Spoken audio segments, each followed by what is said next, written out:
no way to ever know. What is the sound of one hand clapping, guys? You know what I'm saying. I know.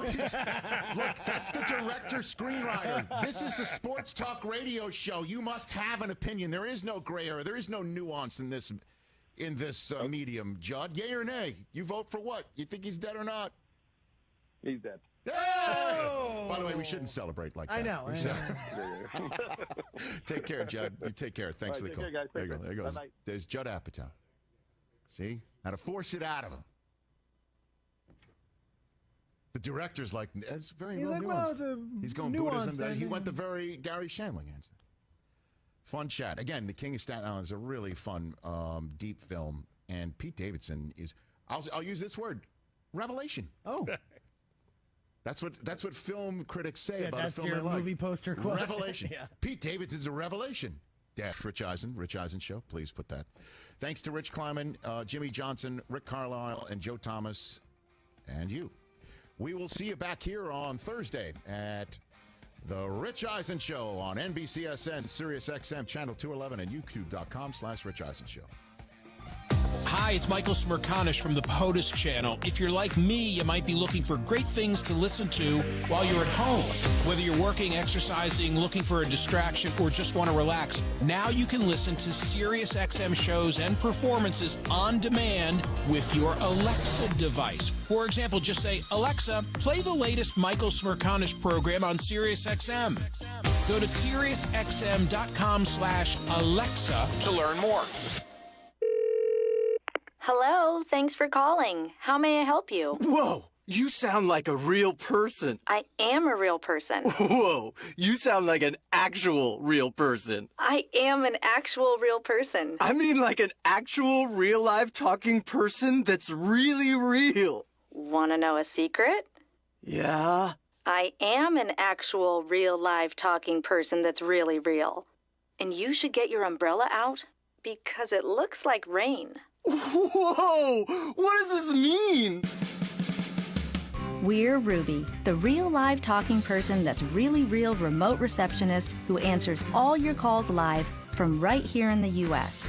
No robotic scripts, no impersonal recordings, just a great receptionist mastered in the art of turning every ring into a relationship.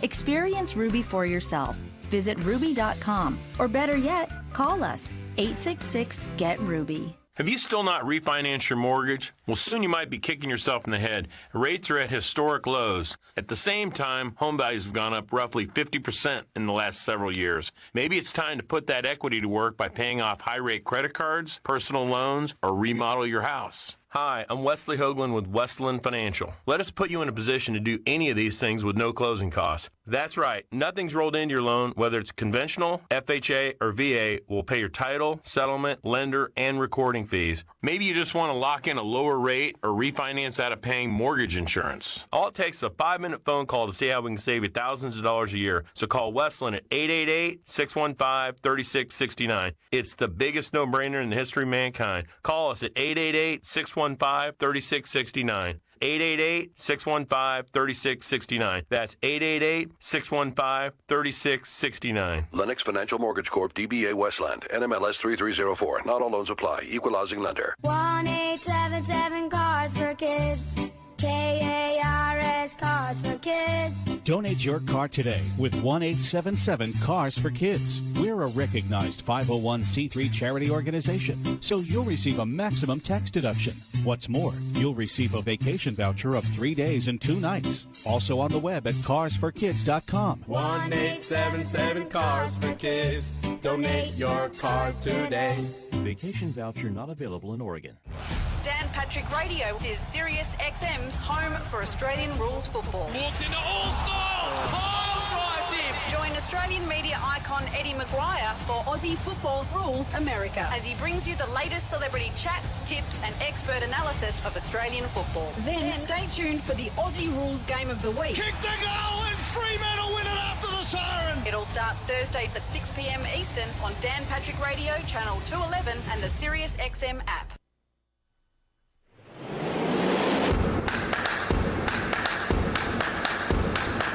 Isn't it about time for somebody's favorite radio program? What up? The Tony Bruno Show. The man chosen to save American radio from its horrible future. He didn't invent radio. He just perfected it. Tony Bruno Show with Harry Mays. Parental discretion is advised. The Godfather of Sports Radio. It is a final. Here is Tony Bruno. Tony Bruno.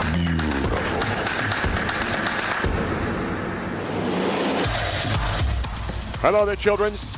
It is, in fact, a What Up Wednesday in the Tony Bruno Autonomous Zone.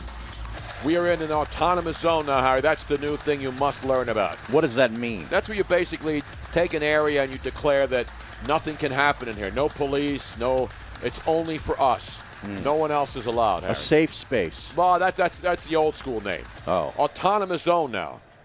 Pretty good. There was a group, I think they're opening at the TLA when they finally do bring 5 people back to the local club scene here in the Philadelphia area. But it is a What Up Wednesday after all. What up? Soon to be declared a national holiday, I think. I think every Wednesday Every should Wednesday. Be. It used to be Prince Spaghetti Day, but now it's a holiday, Harry Mays. Are you ready for Wednesday, Miss Robin? I am always ready for Wednesday. Although, you know... What up, yo? What up? What up, Bruno? We'll let you know in a little while, Jose. Jose will be here. Don't worry about it. Now He's locked in. He's now like John McMullen. He's locked in every week on this day. John, twice a week. Okay, now what time should he call in today? Because sometimes he jumps the gun. Yeah, now we have a situation here in the Situation Room, so we may have to get Wolf Blitzer on the phone to straighten it out. Because we have Tim Kirkshin coming up in our first hour. At 3:20. Yes. Correct. But okay. I have not texted him. I forgot to tell Ryan. That's my bad. But if you could let Jose know that we want him in the final hour. Yes, Jose today. Oh, in the 5 o'clock in hour. The in the final hour. In the final hour, Harry. Okay. Oh, right, in the final hour Sorry. of the program. We want him in the final hour because we normally have batting leadoff today. We're going to bring him. He's going to be the 5-hole hitter today, Harry. Okay. How's that? That's pretty good. That means he's still got a big stick. So yeah. Jose for 2 segments. He can go. He's going to demand it. He can go yard. Oh, yeah. You know, he hits an off-speed pitch, It'll too. give him a couple of hours to marinate like Right. we do. Right. Now, the great Ryan Rothstein has something to say right here. No, I just want to know if Jose is going to be able to top his performance from last Wednesday. We don't, he doesn't have to top him. All he has to do is keep it continue the same thing. Just keep putting it in the fairway. Yeah, you don't have to do exactly. Really you don't have to try to overswing. He doesn't have to make birdie on every hole. You're damn right. There's our first golf lesson, ladies and gentlemen. It only took 2 minutes into the program for Harry Mays to drop his first golf reference. And Hubba AJ is saying that he does not think that Jose can hit cleanup. He usually leads off and I he gets know. himself on base. When you're as popular as Jose, you're always going to have detractors. You're always going to have haters. That's true. You know?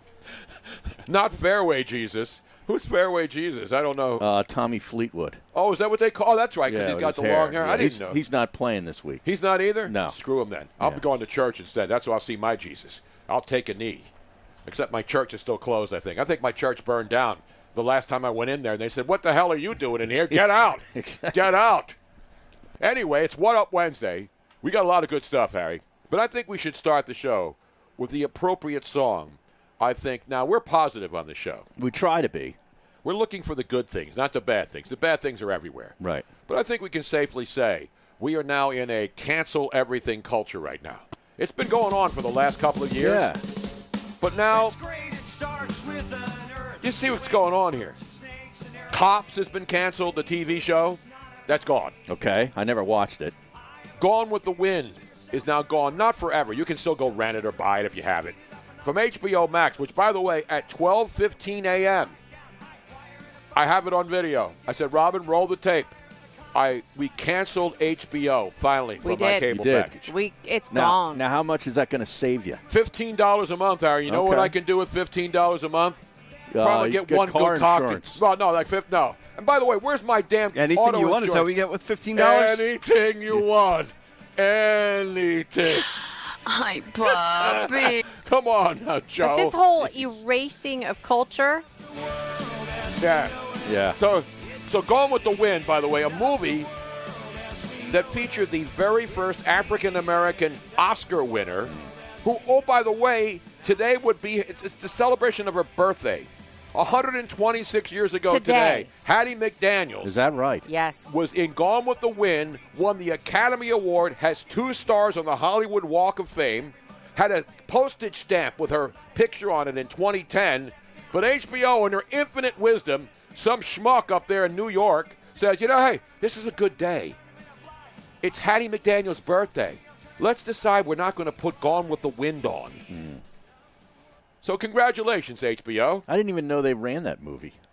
It comes on every now and then, as it should, because like it's one of those, Stripes is on all the time. It's a classic movie. Exactly. And again, if you don't want to watch it, I don't watch it. And it I overcame don't like those stuff. tons I don't like of those barriers. Like the NAACP. NAACP. Thank you. Not the NCAA. They're a different organization. I'm kidding. And they suck, by the way. Yes, My dyslexia is coming out.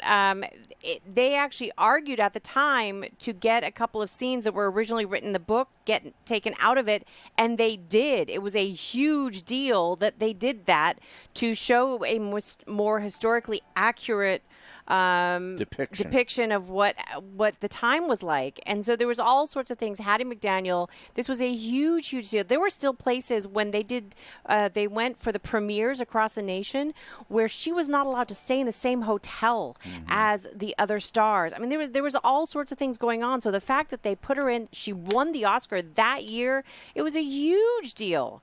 And for HBO to say that they're canceling it is just... It's not canceling. They're not going to air it. Yeah, it's just It's not crazy. canceling. They're not taking the movie out. If you want to go watch it, you can find it.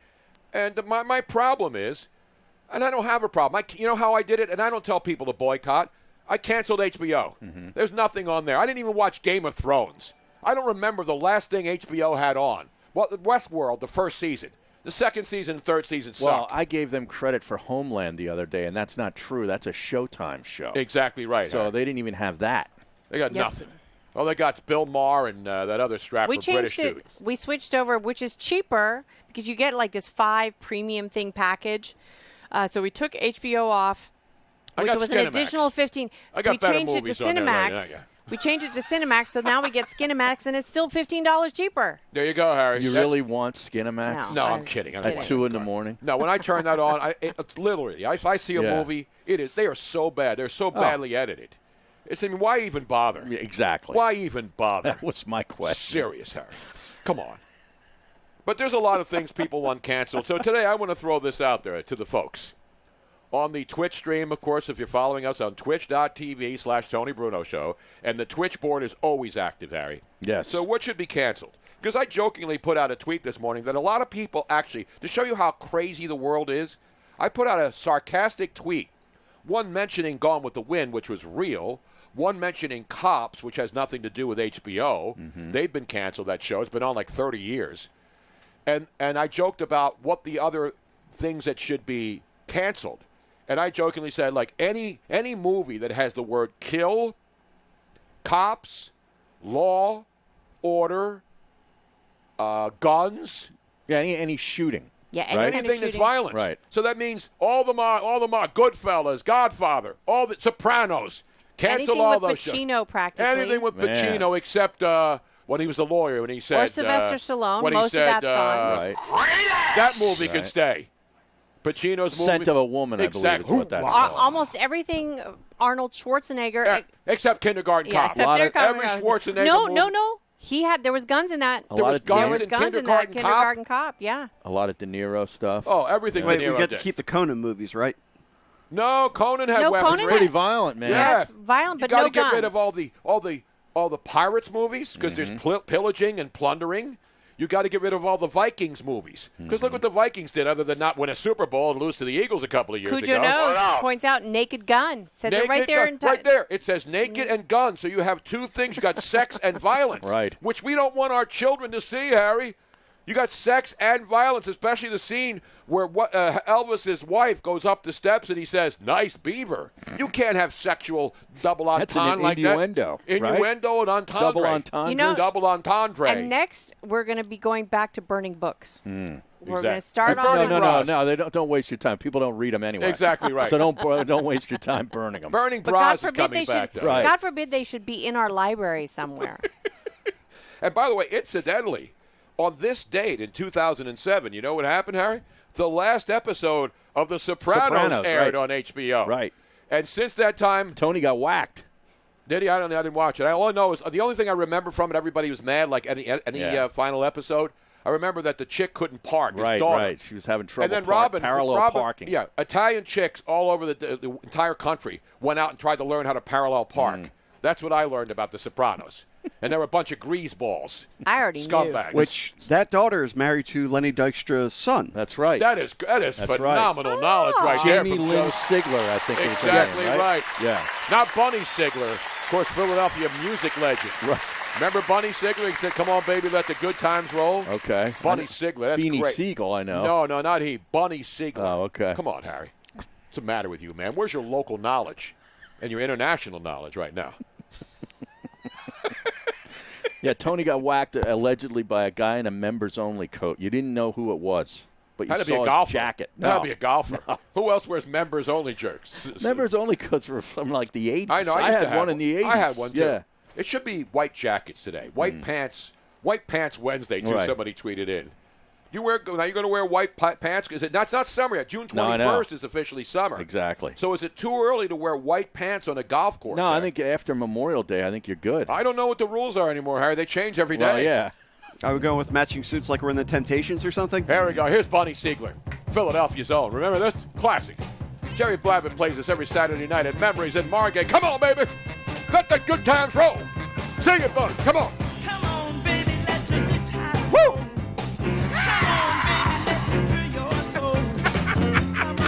Yeah, this is a good tune. Hey, it's Philly's own, man. Everybody now, come on, clap your hands. I wasn't aware of that. Let's move, baby. Move it. Come on, baby, let the good times roll. All night long. Feel so good. All right, enough. That's enough. Cut it off right there. Cut it off right there. Cut it off. Shut it off. Major League Baseball's Players Association. Yeah, we got developing situations in baseball. We're going to have Tim Kirkshin on to talk about it. And later on, Harry, my man, Kevin Harlan. Oh, yeah, great. And I just talked to Jose, let him know 5 o'clock. He's like, oh, we're doing 5 o'clock? No, the final hour. Oh, I'm sorry, the final hour of the show. But yeah, he was saying, like, Well, it might be near his dinner time. So, yeah, but he said, I'll call back in 2 hours. That's what I want to know. I don't want to put any pressure on. Now he's got more time to relax. Pop open a cold one. But see, maybe more time is not good. Yeah, we will know. You know what I mean? We'll find out. This will be He's a creature of habit, yes. this Jose. Yeah, really is. He's locked into the first hour on What Up Wednesday because it's his day. What up? And we'll find out whether it throws him off, whether he loses his juju, his mojo, and anything else you lose. The alacrity, the intensity, the knowledge. You can't lose knowledge. No. You can lose the alacrity, though. Meanwhile, we got a lot of auto racing to talk about today. We got a Starbucks situation developing. Right. We got a Michael Jordan gets the big one. Right. No, not at the casino, out in the ocean, baby. He's conquered another sport. Yes, he has. Essentially. He's going to have his own MTV fishing show on pretty soon, or ESPN. They're going to bring him back on Saturday mornings. Hey, Michael man. Jordan fishing. At this point, I'd watch him do anything. Well, Air Tony Marlin, baby. Air Marlin. Right. Tony is all ready for this sport. He wants to take this sport up personally. What, Air Marlin? Yeah. I'm already an expert angler, Robin. What's the matter? Excusez-moi. We're coming right back. Stick around.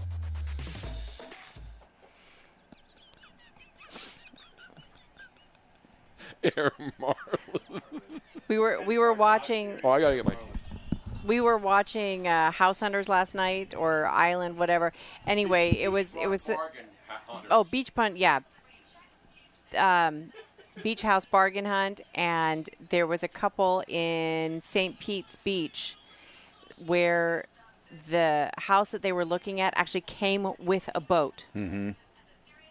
Yeah. And we're like, yeah, that's perfect. Mm-hmm. Boom. Let's do it. The Last Catch, a 10-part Michael Jordan fishing series.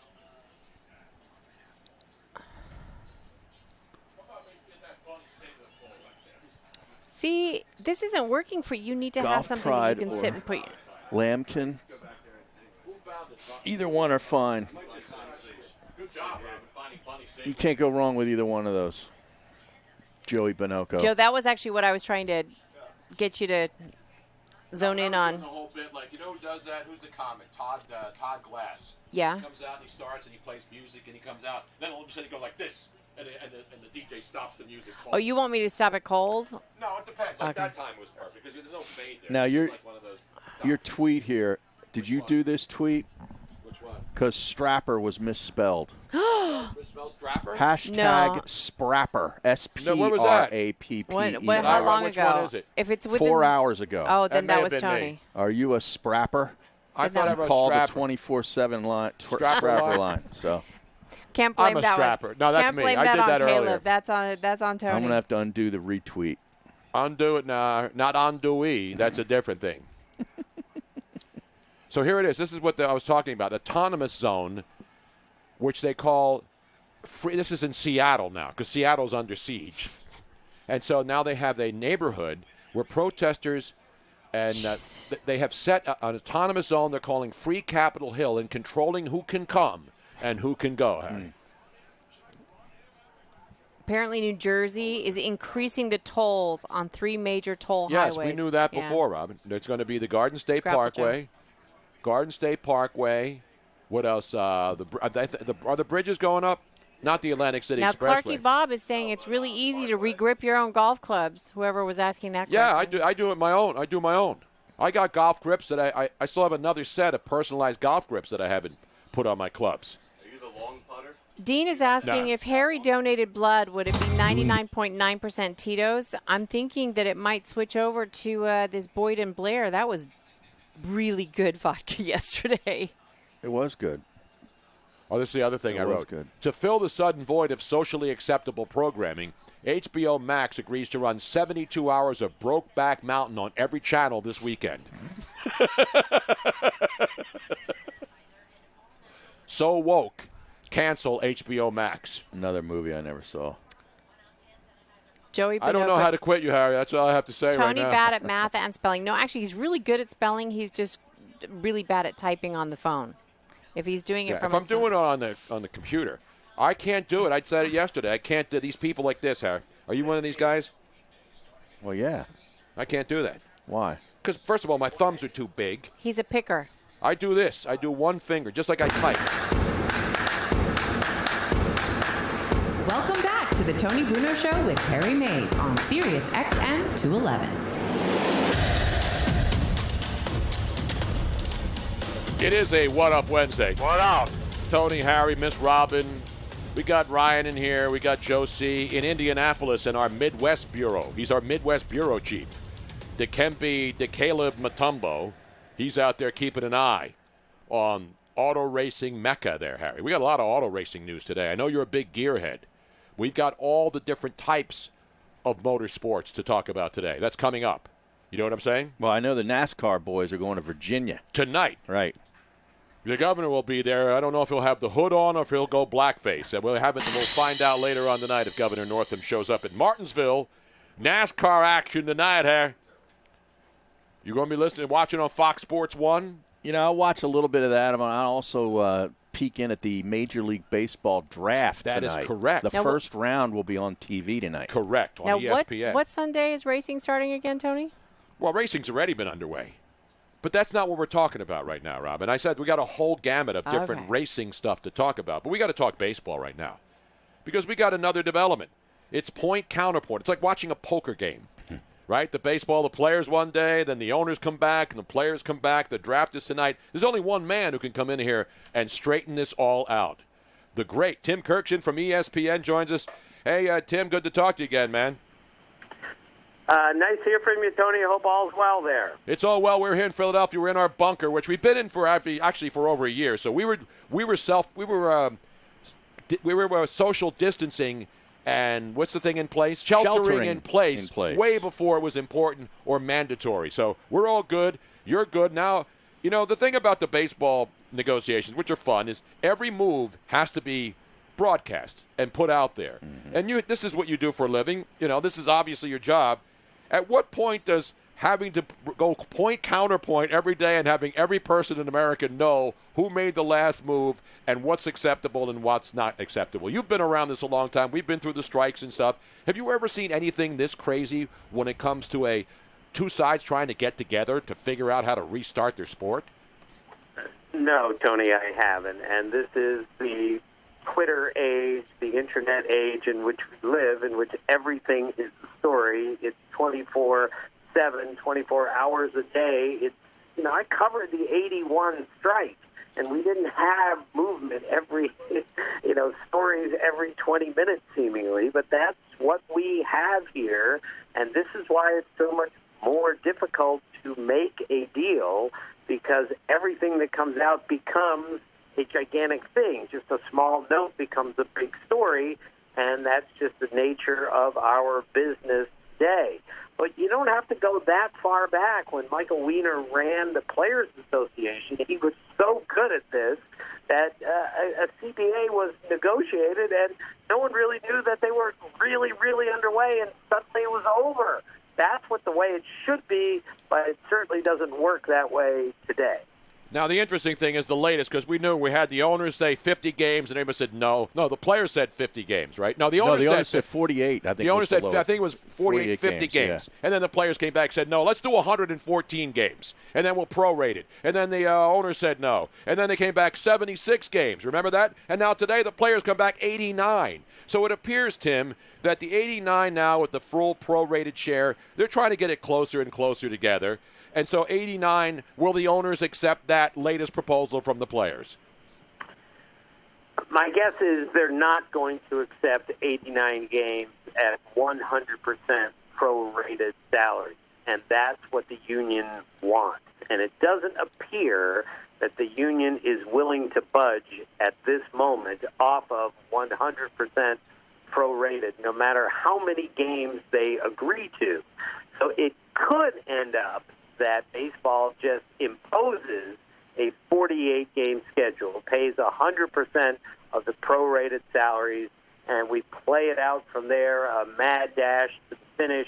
But that will not be a good situation, because when you just impose something like that, implement something like that, and the players aren't happy about it, it's going to lead to bad things, certainly down the road. So that's why it's so important to find some middle ground, somewhere, around 75 games. I think it's going to end up being 60 games, mad dash to the finish. And at this point, I will take that just to get the game back on the field. Yeah, I got to be honest, 48 games, I don't know if that's enough to get the fans really invested in them. What is that, like 16 three-game series? Yeah, and that's the really tricky. We know the beauty of baseball is they play 162 games, so at the end of the year whether you're any good or not. Mm-hmm. Sparky Anderson used to always say, that's the reason you play that many, so there are no excuses at the end. But when you play 48 games, all sorts of teams could get hot in 48 games and make it to the playoffs, and good teams might not get hot for 48 games. Like last year. Look, right. Yeah.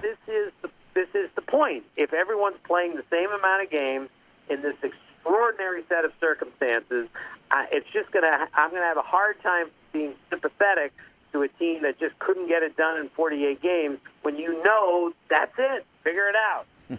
Tim Kirchin from ESPN joining us, Tony and Harry, the whole gang here on SiriusXM 211. Now, Tim, the latest proposal by the players, the 89 with the expanded playoffs, 16 teams, how could they possibly start on July 10th? It is June 10th. How would they be able to actually start playing games unless they went and started spring training and the pitchers tomorrow. And the pitchers need 3 or 4 weeks? July 10th to October 11th in this latest proposal. That may be the dumbest one yet as far as that part of putting that together. How is that going to happen? Well, that's not going to happen, Tony. You're right. They're not going to be able to start that early unless they reach an agreement today and start spring training tomorrow. Plus, Major League Baseball is adamant about finishing everything by October 31st, just in case there's a second COVID spike here, and that wipes out part of the postseason, because we all understand the postseason is where the owners make all a lot of their money, so they need to make sure baseball is done before anything else comes along. So ending a regular season on October 11th is going to be unsatisfactory for Major League Baseball. So they're going to say, whatever we do, we're done September 30th, and then we're done October 31st, and we're not going any further.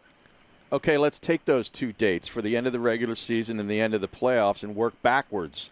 When is the last, couple of days where they'd have to get something finalized in order for it to happen that way? Because I think they're running out of time, obviously. Well, they're running out of time, that's for sure. But 3 weeks ago, fellas, this good source of mine who knows a lot of stuff said, look, we're going to play 60 games. This was 3 weeks ago. He said this is perfect for the owners. They'll only have to pay roughly one-third of the salaries. As we said, they'll make a lot of money in the postseason. And he says we start August the 1st, we end at the end of September, and we play all of October. But even to play at the end of July, early August, you're going to have to start getting players headed for spring training by the end of June at the latest, and it's going to take a long time to rally everything. So we're not at any sort of drop-dead date yet. But baseball is going to tell the players, look, I don't care how much spring training you've had, we're starting a season on August the 1st. We're going to play 48 games, so make sure you're ready for that. Tim, the thing, and I'm looking ahead, obviously, and I don't know what's going to happen. I'm not even talking about the COVID-19 virus. I'm talking about the fact that if they do get this done, and there's still carve-outs for players to opt out because they're afraid of getting it, or a star player says, you know what, this is ridiculous, play a couple of games, I've had it. How can you have that in any way, shape, or form, be a legitimate season with a legitimate postseason and championship if a couple of star players either get the virus or just say, I'm not doing this, I'm getting out of here? Well, if they get the virus, I certainly understand it. Yes. And again, this is going to be the strangest season in Major League history. If there's not an asterisk over it, there will be an imaginary asterisk for the rest of the time. There's no way, by the way, that I am going to say somebody hit 400 this year, so he's the first since Ed Williams hit 400. We're not doing that in a 48-game season. But in the end, your point is well made. What happens if star players decide they don't want to play, or after 10 games they just go home? Now, I just don't see that happening. I think what you get on your team, the team element, and everyone gets together and says, all right, this stinks, but we're all in it together, and we're going to go out and win this thing anyway. I just can't see a star player, unless he got sick, saying, I'm leaving my team, I'm leaving my teammates behind because this isn't worth it. I'm sorry, I just can't see that happen. You know, at some point, Tim, fans are getting disgusted with both sides. You know, obviously the players play the game, and that's what we want to see. But the other problem is fans are getting upset because every day that goes by, we keep hearing this side wants this side wants that, and then 48 games. If they do 48 games, I feel, based on what I think, I'll watch them because it's my job and I like baseball. I love baseball. But are the fans going to say, I'm not watching any of this stuff. This is just, I've had it. They said it in 94, but they come back. Would they come back if they do a 48-game season and nobody gets the virus and they play it out? Would that be acceptable for people to say, yeah, let me go sign up for season tickets next year because I think we'll be back to normal? All right, well, first off, it would be better than nothing. And that's unfortunately the way that I think we all have to look at this. 48 is not a very good number, but it's better than 0. I think a lot of fans would look at it that way, and it's possible that if those 48 games where every game matters and every team has a chance, it might actually be a March Madness kind of thing and really exciting, and then a tremendous October potentially could get people excited about going into next season. I think it's unlikely, but it is certainly possible. The problem's going to be if you only play 48 games, then you're going up against potentially the return of the NBA, the return of the NHL, and the start of football training camps. And baseball with a 48-game season is not going to match up very well with the return of those other sports. That's why it was so important to be ready as quickly as possible to grab the sporting landscape for maybe an entire month by yourself. And baseball hasn't been able to do that. Yeah, that's what I'm talking about, fan investment. If it's 48 games and you got football and all this other stuff going on in playoffs, I'm like, baseball would be maybe way down on my list as far as things I'm going to be, turning the channel to. Yeah, there's two ways to look at it. You could say we're going to have so much sports, it's going to be great again to have choices. Right. Then we're going to say, wait a minute, baseball? We got NFL Sunday coming up. We got college football. And so the landscape will be flooded with sports all at the same time, and people will choose. But, there are diehard baseball fans who will watch. I'll watch it. I love when there's a lot of sports on, as opposed to now. But the bottom line, Tim, is, how are they going to do this? How are they going to they're going to play in their own ballpark. So it's not like the NBA and hockey where they're picking a hub. Baseball's going to allow players to play in their home stadiums with no fans and get this all done within a little over a month. How is that going to be even possible? Well, I'm not even positive that all teams are going to be able to play in their home ballpark, and I think that causes an issue. But even if that's the plan, there's so many unanswered questions with scheduling and testing and everything that goes along with that. Taxi squads, where are they going to work out? How is this going to work? These are all questions that, again, don't have legitimate answers at this point, and we're at June the 10th. Last thing, and that is Rob Manfred. I know a lot of people are picking on. We used to pick on Gary Bettman because of the four major sports. He was the guy that, it seemed to he's the first guy this year who actually got his league back together and figured out a plan. Rob Manfred, is he on the so-called hot seat after this whole thing this year? Because there's a lot of blame to go around, but he's the commissioner, and he's said a lot of things that a lot of people like it's just a piece of metal, the which trophy, didn't help him from Jump Street early this year. Right. He's made some unfortunate mistakes this year, and he has acknowledged some of them, and I don't think he's on the hot seat. He's hired by the owners. He's working with them at this point, and I don't see him going anywhere. And, look, I'm not making any excuses for anyone involved in this, but these are extraordinary times. This is unprecedented. This is not easy stuff to do, but at some point, Rob Manfred is going to have to get these two sides together, get them in a room and say, look, we are not leaving this room until we work out a financial agreement, and we're going to do it, and we're not leaving until we get it. That's what I think he has to do, and I think that's his job as the commissioner to make sure that happens. What is the big thing we should be looking for in this draft tonight, Tim? Well, it's a big college draft, and the first kid that's going to go is Torkelson, right?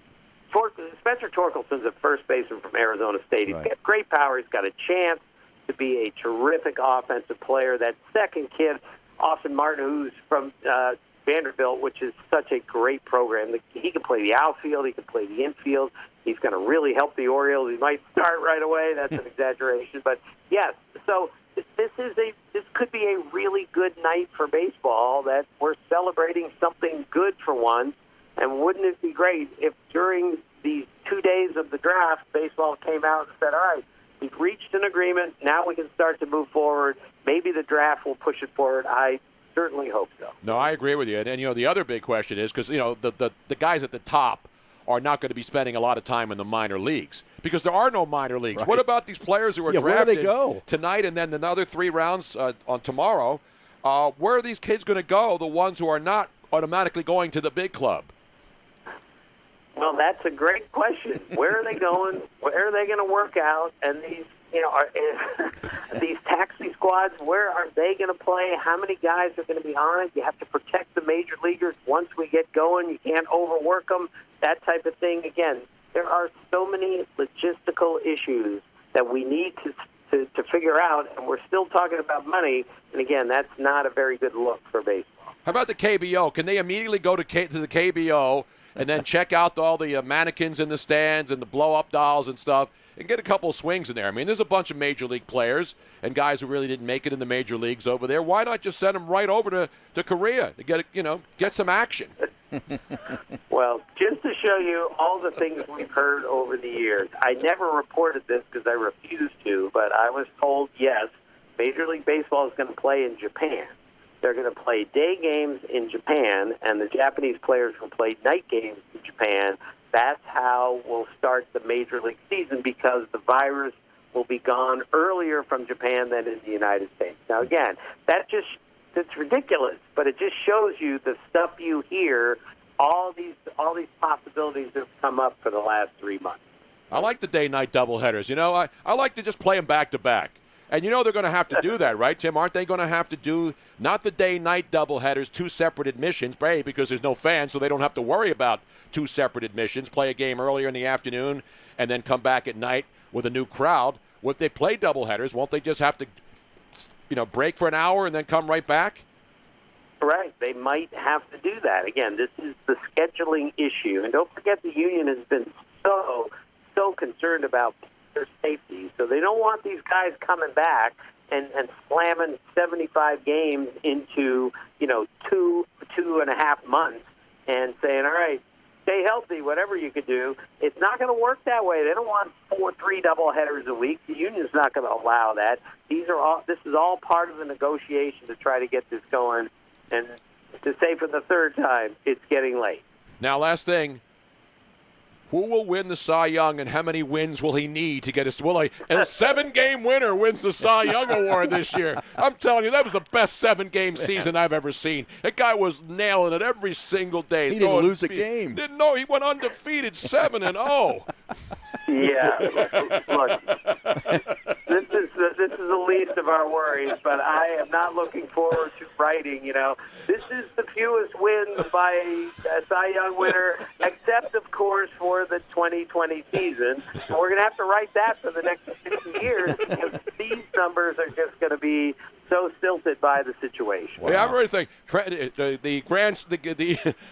the batting champion, the Grand Slam, will be 12 home runs, batting 325, and then 50 RBIs. Does that sound like a reasonable amount for a 50-game season, Tim? It does. Just imagine if someone wins the Triple Crown this year. First guy in the National League to win it. Oh, my God, it would be ridiculous. I'm sorry. We can't go there. It's just let's just play the season, announce a winner, and move on from there. It might work out for the Phillies, though, Tony, because they usually go out to a good start. Exactly, and starting in June, they hit the wall. So. And they got a new manager, and they don't even get a chance to work with the guy yet, except a couple of weeks in spring training. So everything's going to have to hit the reset button.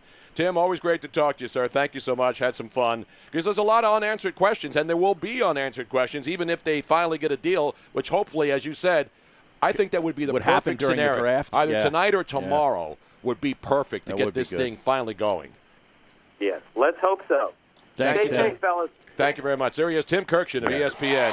You talk about great baseball guy. He's awesome. At Kirkshin_ESPN on Twitter. Exactly right. He does these great videos called the Baseball Fix. I know, I love Tim. It's pretty good stuff. Another old school ESPN guy. We go way, way back in the day. And that's what we love to have, the best people at what they do on the show, Harry. Mm-hmm. I'm not going to again, there's a lot of good people. I don't want good people. I want great people. I want the best. I don't want some blogger sitting in his basement who thinks they know, and because they're a fantasy guy, is going to tell me. Speaking of fantasy, ladies and gentlemen, Harry Mays today, I believe, is ready to release on his What Up Wednesday his full fantasy for golf this weekend, Harry. Well, I've placed a couple bets already is what I've done.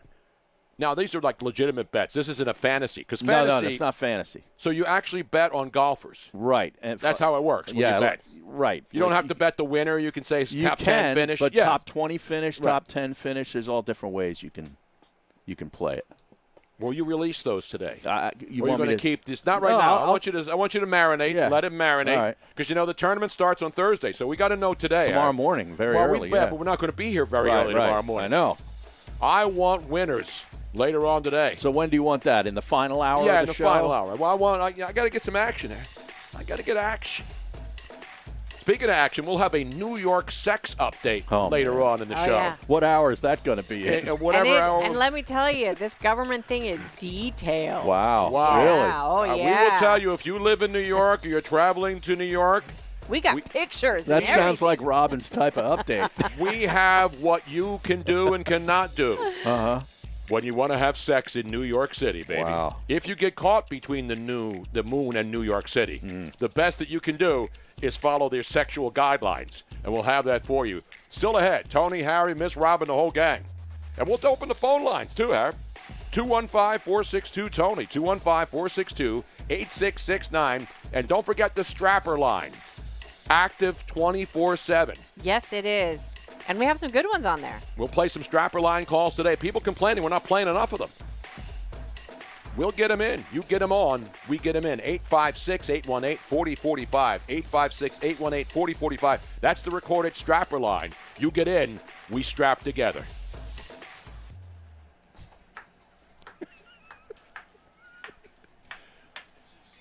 See, now, this is going to be very confusing because you always say, don't be a strapper. That's one of your sayings. And now we're encouraging people to be a strapper. No, but sometimes the strapper's good, sometimes they're bad. Ah. You know what I mean? Okay. If you're a real strapper, then you're bad. If you're just a strapper, you could call your best friend a strapper. Hey, you're a strapper. So is it the tone of voice that makes it different? Yeah, exactly. Is this like using MFer? Yeah, exactly. All right, all right. It's just like shit. Remember the comedian, the guy or from overseas? I can call my best friend, oh, you are such a bitch. But if I say, stop being a bitch, that's like exactly. different. Okay, It's like the comedian who did that shit thing. Gotcha. You know, shit could mean good or bad. Right. Like, hey, that's some good shit, man. You know what I mean? Yeah. Or you piece of shit. Shit is one of those words that can be used in so many ways. And it could be good shit, and it could be some bad shit, man. You know what I'm saying? You don't want bad shit, you know what I'm saying? Right. Yeah. No, but shit, I think, is universally used for good and bad.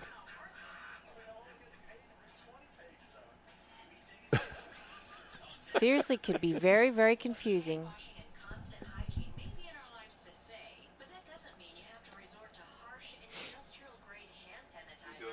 Doing that story here. We're going to do golf update here. We could do, yeah. What? Vegas Pilgrim just said the AC blew out the power at Rancho Bruno. No, it didn't. Where's Rancho Bruno? We're Rancho Bruno. It did not blow out the power. We're good. We got the power. I mean, it's getting kind of hectic, but we got the power. Put the needle on the record. Exactly. We did not stop. The stream is perfectly fine here. So did we lose power? We didn't lose power in the studio here. Did if the stream stopped, temporarily then it's on your end because I just double-checked it, and the stream is good. The stream is strong. It wasn't crossed. I've been taking all my medication to make sure the stream stays strong. Say that fast 5 times, baby. Just Vegas, baby, Vegas! refresh, reload, and then it's good. We have a New Jersey golf update just from the mayor or from the governor. The governor now? Yeah. The gov. We'll do golf here. 41 minutes ago. All right, we got to go to that. That's breaking news.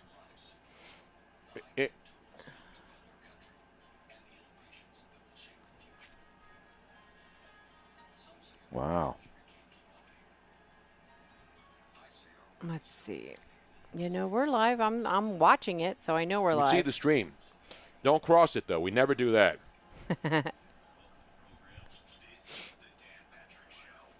Speaking of urologist, I walked over to my doctor today. Tomorrow morning, getting blood work here. They're actually open to do blood work again. It's about time. I may get the COVID test while I'm in there, too, right? See if he does it. Well, only if they have antibody tests. There's no point in getting the test to see if you I want all the tests done. I want HIV. it. I want CLAP. I want whatever's out there right now. I know I'm not. I did the. What's the other one everybody worries about, and you have to do it one time, especially if you're older and you never had. Shingles. No, Hep C. Oh, Hep C. I do not have Hep C.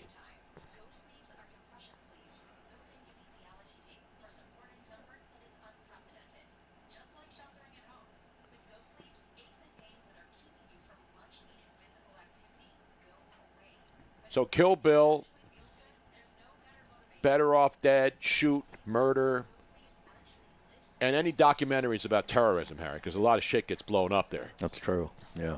Can't do that. They got to get rid of The Wire, right? That's bad. Yeah, just think about that. Like, if you got rid of all that stuff, what would be left? You'd have, what's his name, the British guy. Animated John stuff. Oliver tonight, Right. and then Bill Maher. Hubba Hubba AJ said that he had the nasal swab for the COVID-19, that he said it was not pleasant. I don't want anything stuck up my I've had too many things stuck up my butt in the last 2 years. Well, this one would be stuck. I don't want the swab test. I want blood. The Well- only way to know is blood. Exactly.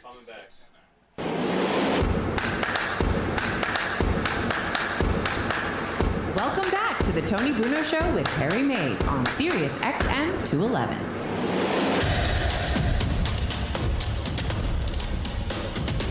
cranking it up on a What Up Wednesday. What up? Jose will be at the end of the show today instead of at the beginning, Harry. And people are wondering, will that affect him? That's the big question that remains to be answered. Yeah. I'm wondering that too. Well, we know that it affected him last time. Well, that was he wasn't. That was different though. He was preempted because Right. we had a guest Right. come on and we put him on hold. He was in the gate already, Right. and Right. then we had to lead him We had to back bump to him. stall. Exactly. So that we know this is a little bit different. This is just like a delay. You know, when you're in the on-deck circle and you know you're ready and you grab the bat, you grab the fungo, you get the pine tar, and then you spit on the bat, and then you have to get a new bat because you spit on it, and then you have given the bat COVID, and then your gloves, you got to throw them away because you spit in your gloves, and then the rosin bag, you got to throw that sumbitch away too. I mean, what the hell? You know what I'm saying? So the blood. So is that? I'll ask my doctor tomorrow, Dr. Boombots. Well, I got an email from LabCorp today asking me if I wanted to get the antibody test. I want the antibody test. Yeah. The antibody test is what? I want any kind of body test. It costs like $10. Like the Really? test. Yeah, there's some sort of administrative fee. Like the test is free, but there's something you have to pay $10. I got Medicare. I Well, want the maybe. government to pay for me. Well, maybe you know who you're I am? different. I got Medicare Okay. Complete, Medicare Plus. I got 100,000 phone calls from all the Medicare. Did you see that they finally nailed? The FEC nailed all of the. You probably got a million of them. There were two companies that were doing robocalls. Oh, yeah. Over 1 billion robocalls to people, blind calls from a couple of from a couple of banks, robocalls, and they were asking you about United Healthcare or Aetna, right? Hey, you pick up the phone. I got Hi, this is information from about your United health Healthcare. care, and they nailed those suckers. $225 million in fines. Shut them down. I always get these messages that are in Chinese. Really? There's a woman From where? basically yelling at me in some sort of Chinese. How do you know it's China? Mandarin It's- or? Well, I don't know which one, but I know it's China. It is China. And the messages go on for about 2 minutes, and then that's the end. Interesting. Is there a happy ending at least? No. How can she talk for 2 minutes and you're still on the phone not knowing what she's saying? Is it a voicemail message It's or a is it live? voicemail message. Oh, next time you have to play it. Yeah. Yeah, we got to play it. Don't erase it. All right. Because Well, maybe there's somebody we'll do it out for the show. Yeah, Yeah, maybe exactly. somebody out there who speaks Chinese Right. that would then be able to tell us what it's for. From China. That's 1 billion robocalls. Wow. I must have gotten at least 100,000 myself just on my phone. Then I get ones about my car warranty. Oh, yeah, that's another one. They haven't nailed them yet. Let's go to a man who has all the information.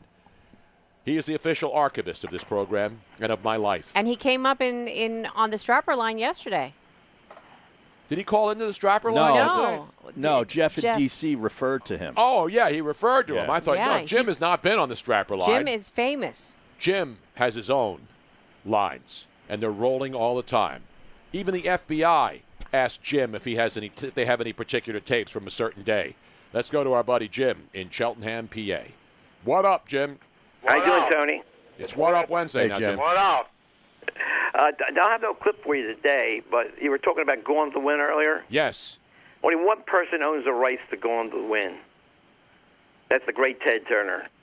Is that correct? Is that That's right? It's only going to be played on Turner Classic Movies only, and he has them on once a year. He plays it once a year, I think, in February. It's like the Ten Commandments. Every Easter, you get He the owns Ten that. Commandments He on. owns exclusive rights to Wizards of Oz. I mean, that's why he's a genius, Ted Turner. Because Well, so when he that- bought the whole MGM vault, it was everything MGM ever did. So then, in other words, HBO doesn't run it anyway? They Is that can't what you're play. saying? Only they Turner do. Only Turner Classic Movies only. But that doesn't mean that Turner Classics can't rent it out. They could if they want to, but they won't. But they have. But Because it's HBO been- it's pulls, been- the yeah. story is HBO pulls Gone with the Wind, citing racist depictions. So I don't know. I don't understand it. But that's the story, and I'm not making it up. It's everywhere, so it's not like fake news. They can play. They can't play the whole movie. They probably have clips, maybe. I just want. I only know one line in that movie. Yeah. One of the most famous lines of all time. Frankly, my dear. Frankly, my That one. dear, I don't give a. I won't even say damn. They should remake it. But Ted Turner was a genius because he has everything in his vault, and he's built this unbelievable network. and he's restored hundreds and hundreds of movies, or we would have lost them all. Yeah, these were colorized. I think Gone with the Wind was shot in color. I was in color. Yeah, it was definitely in but color. a lot of the other movies, he's colorized them. Is that racist, by the way, if you colorize a movie? I don't even know anymore. I don't know the rules, Harry. Just be careful. And I got these strappers on the Twitch stream. Not on the Twitch stream. They're not strapped. The Twitter stream. I got strappers on there. Oh, well, this is why. HBO is owned by Warner Media Entertainment, which is... Is that part of it's Time Warner, which is Ted Turner's company? So there you go. So there you have it. Yeah. That's why they do it. But because when they were selling MGM, they sold everything, the back lots, everything. He says, I just want the vault of all the archives. So now I just get this tweet from a guy who lives in Trenton saying, so sorry that you won't be able to watch your weekend comfort movie, Gone with the Wind. This must be such a hard thing to deal with. Thoughts and prayers. You know how many times I've watched Gone with the Wind?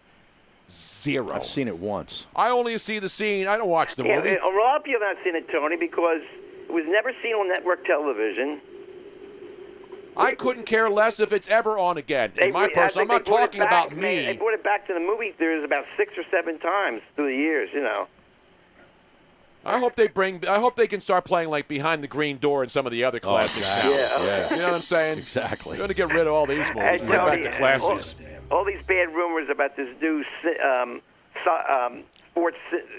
sports network here in Philadelphia, it has no chance of happening because you can't have the 76ers and the Mets and the Devils on the same channel. No, they won't. They'll split it up into regional, like they do in New York. You know, they have the Yes Network and then SNY. And so Philly, the Sixers ownerships, you know, they don't even want to call their building they play in the Wells Fargo Center. So they play by their own rules. So they're going to have they're going to put together a network where if you want to watch the 76ers in Philly, you're going to have a separate channel and probably pay a separate fee unless it's added to your cable system, which then will cost you more money for that particular channel. Hey, Jim, you have any audio for us today? No, he said he didn't have any. The interesting thing about the Mets is the Mets own 50% of SNY. Right. And the other 50% is owned by Comcast. Oh, that's going to be a battle. I think they should take it out to the streets and fight. They should fight right in City Hall courtyard, and both companies dissolve, and then the Comcast towers come tumbling down like the walls of Jericho. I think what will happen, he'll buy the Mets and probably sell the 76ers. That would be great, actually. Yeah, but you know how much you're going to pay if you want to sell $2 billion. Those guys got it for $267 million. Yeah, I know. I know they're going to make a boatload of cash money. a nice check here.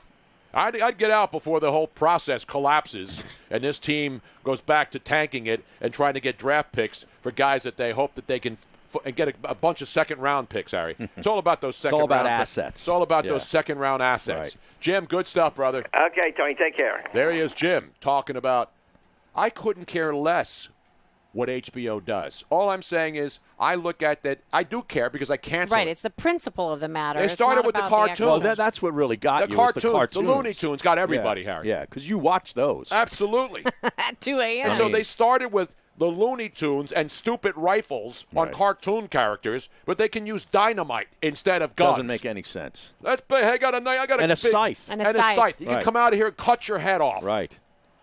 What about Jason and all these Halloween movies and all these horror slasher movies, Kids in the Cabins in the Woods movies, Harry? Yes, Joshua Harris did fight in the Battle of Jericho, and the walls came tumbling down. I was actually watching a science show about that the other night. Jericho, a real place, not Jericho the wrestler, Harry, as you know. The city of Chris Jericho. Chris Jericho, WWE superstar. What's the matter with you? City of Jericho by the river of Babylon. That wasn't by the river of Babylon. It's in Palestine, Robin. You were watching the show, and you were doing crossword puzzle or playing a stupid game. I'm saying, this is interesting stuff. Jericho, Harry. What kind of game? I don't know. She plays this one game. I have one of those zone out where because my brain is just like going all over the place and I can't shut it down. Good thing mine never does that. There's a game that allows me to just shut it off. See, that's what weed's for. Exactly right. Yeah, but then I get hungry. I don't want the munchies. Not Jericho National Golf. That's in Bucks County, I believe. Great Jericho. Yeah. Anyway, Nice. Speaking of golf, Harry, in the final minute and a half, just give me a little taste. I need some golf. I thought you wanted this in the final hour. I have a golf update for the state of New Jersey. Oh, that's right. That's yes. the breaking news. Yes, per executive order 153. 153. If you're scoring at home, that's Governor a double Murphy. play. That's catch a pitcher to third base. All golf-related restrictions imposed since the beginning of the COVID-19 emergency have been removed. Oh, free for at the last. state of New Jersey. Oh, my goodness gracious. Yes. Ron Jaworski is doing cartwheels Yes, he right is. now. Ron Jaworski is going crazy. In fact, I think it was Ron Jaworski's persistent lobbying of Governor Murphy that got this done. I would have been lobbying I would bring in Tiger Woods. What was the club that his wife was chasing It was a him around? 9-iron, I would allegedly. go get Tiger Woods 9-iron from Elon, who probably has it mounted somewhere. That should in be her in a mansion. museum somewhere, Oh, actually. Yeah. The Tiger Woods Elon. I would stand in line to see that club. I'd be up there in Trenton with that club, breaking down the Capitol steps. And I want the windshield of the Escalade that she smashed. Well, there's plenty of those sitting around from the last weekend, Harry. Well, yeah, from the everything ride, smashed. You know what I right. mean? I'll tell you what, Safe Light Repair, Safe Light Replace has got to be going crazy, man. Exactly. You probably, I bet you if you called Safe Light, you can't get through right now with all the car windows and then all the glass windows in buildings and stuff. It's a good week to buy glass stocks, plywood stocks, and windshield stocks. Yeah. Wow. So there you go. New Jersey, free at last. Free at last. Hackers, you are now free to move about the Jersey. And wash your balls. Wash your balls. Yep. But remember, if you go into the rough, don't kick somebody else's ball out of the rough so you can pick it up and go wash it, because you can't even wash your balls in the course, right? All the ball washers are gone, That's right? going to be up to the specific clubs. They can put those out there if they want. Do you have ball washers at your club? They better be out. Well, this is Pennsylvania. We're still under some restrictions. You would think But that you're at your course, washing at your elite course, and you don't have ball washers? No, they took them away. Washing That's your an balls outrage. should be a good thing. Damn right. I know. Have somebody wash my balls for me all the time. We're coming right back. Much more still ahead. Kevin Harlan will join us next hour. Stick around.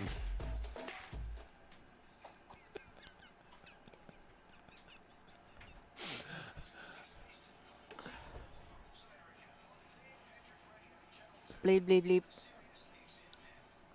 Tony, are you reading the Twitch? I'm reading chat? both. I'm reading everything, Robin. Okay. You need to stop interacting with Twitter during the show. I'm not interacting. I'm reading. I can actually multitask, Robin. I'm looking at my Twitter but feed, I've been telling and I'm looking. I have 64,000 people on Twitter. I have 1,800. I follow them both. But I during can the see. show, the Twitch Oh, thank you, stream Robin. Who is- died no. and made you the boss of me? During the show, the exclusive chat room is on Twitch. I am not exclusive to anything. Twitch can kiss my ass. No, I'm kidding. Well, the people in charge of Twitch can kiss Right. my ass. The people following us and interacting. You make a nickel. Exactly right. Have you? I don't know. I got to look. I'm not ranting about Ah, yes. See, Joey Binoco. Oh, my God, Tony, calm down. And by the way, speaking of Joey Benoit, he's in Colorado, right? Oh, yeah? You saw the weather there? They were getting snow. Yeah, It was like Really? freezing. 12 inches or something crazy Yeah, like that. yeah, parts of Colorado and Utah Wow. was in the 30s yesterday. Here it's Crazy. 95 and the humidity of 700%. That's nuts. It's incredible, man. John from Abington, Harry does pay attention to the Twitch stream because he can read it from either side of him. Exactly. Harry hates the Twitch stream, but he still reads it. He does not No, hate he it. doesn't hate it. This Torkelson kid, if he gets Yeah. drafted first tonight, he will only be the second, I believe, first baseman As the ever number one overall taken pick. as the number one overall pick. Who was the other dude? Adrian Gonzalez, I believe. What? Yeah. Joey Binoco says he's from Crested Butte. He 5 got inches of snow. 5 inches of snow. Wow. Hey, listen, I'm Snow. watching the Weather Channel at night. June. Jeez. Yeah, Colorado getting snow in June. Dean says Robin is 1,000% correct. That's I just know because that you're trying- 153 is the pitcher You're third trying first. to butter Come on, me up, man. Dean. I defunded the Twitch stream. Defund Twitch. That's what No, don't. That's the only TMCD. thing we need people paying. Yeah, we need don't want the subscribers, Twitch and you stream can get it for defunded. free if you have Amazon Prime. Jeff Bruder. Harry doesn't hate Thank the you Twitch for stream. following He Danny just hates Dow. the hype. Finally, Danny Dow finally found us on Twitch. Where is Danny Dow? I haven't heard him from forever, man. Where have you been, brother? Where you been, man? Bruno needs to look at his DMs on Twitter. I always check it. If I want somebody to slide into them. Welcome back to the Tony Bruno Show with Harry Mays on SiriusXM 211.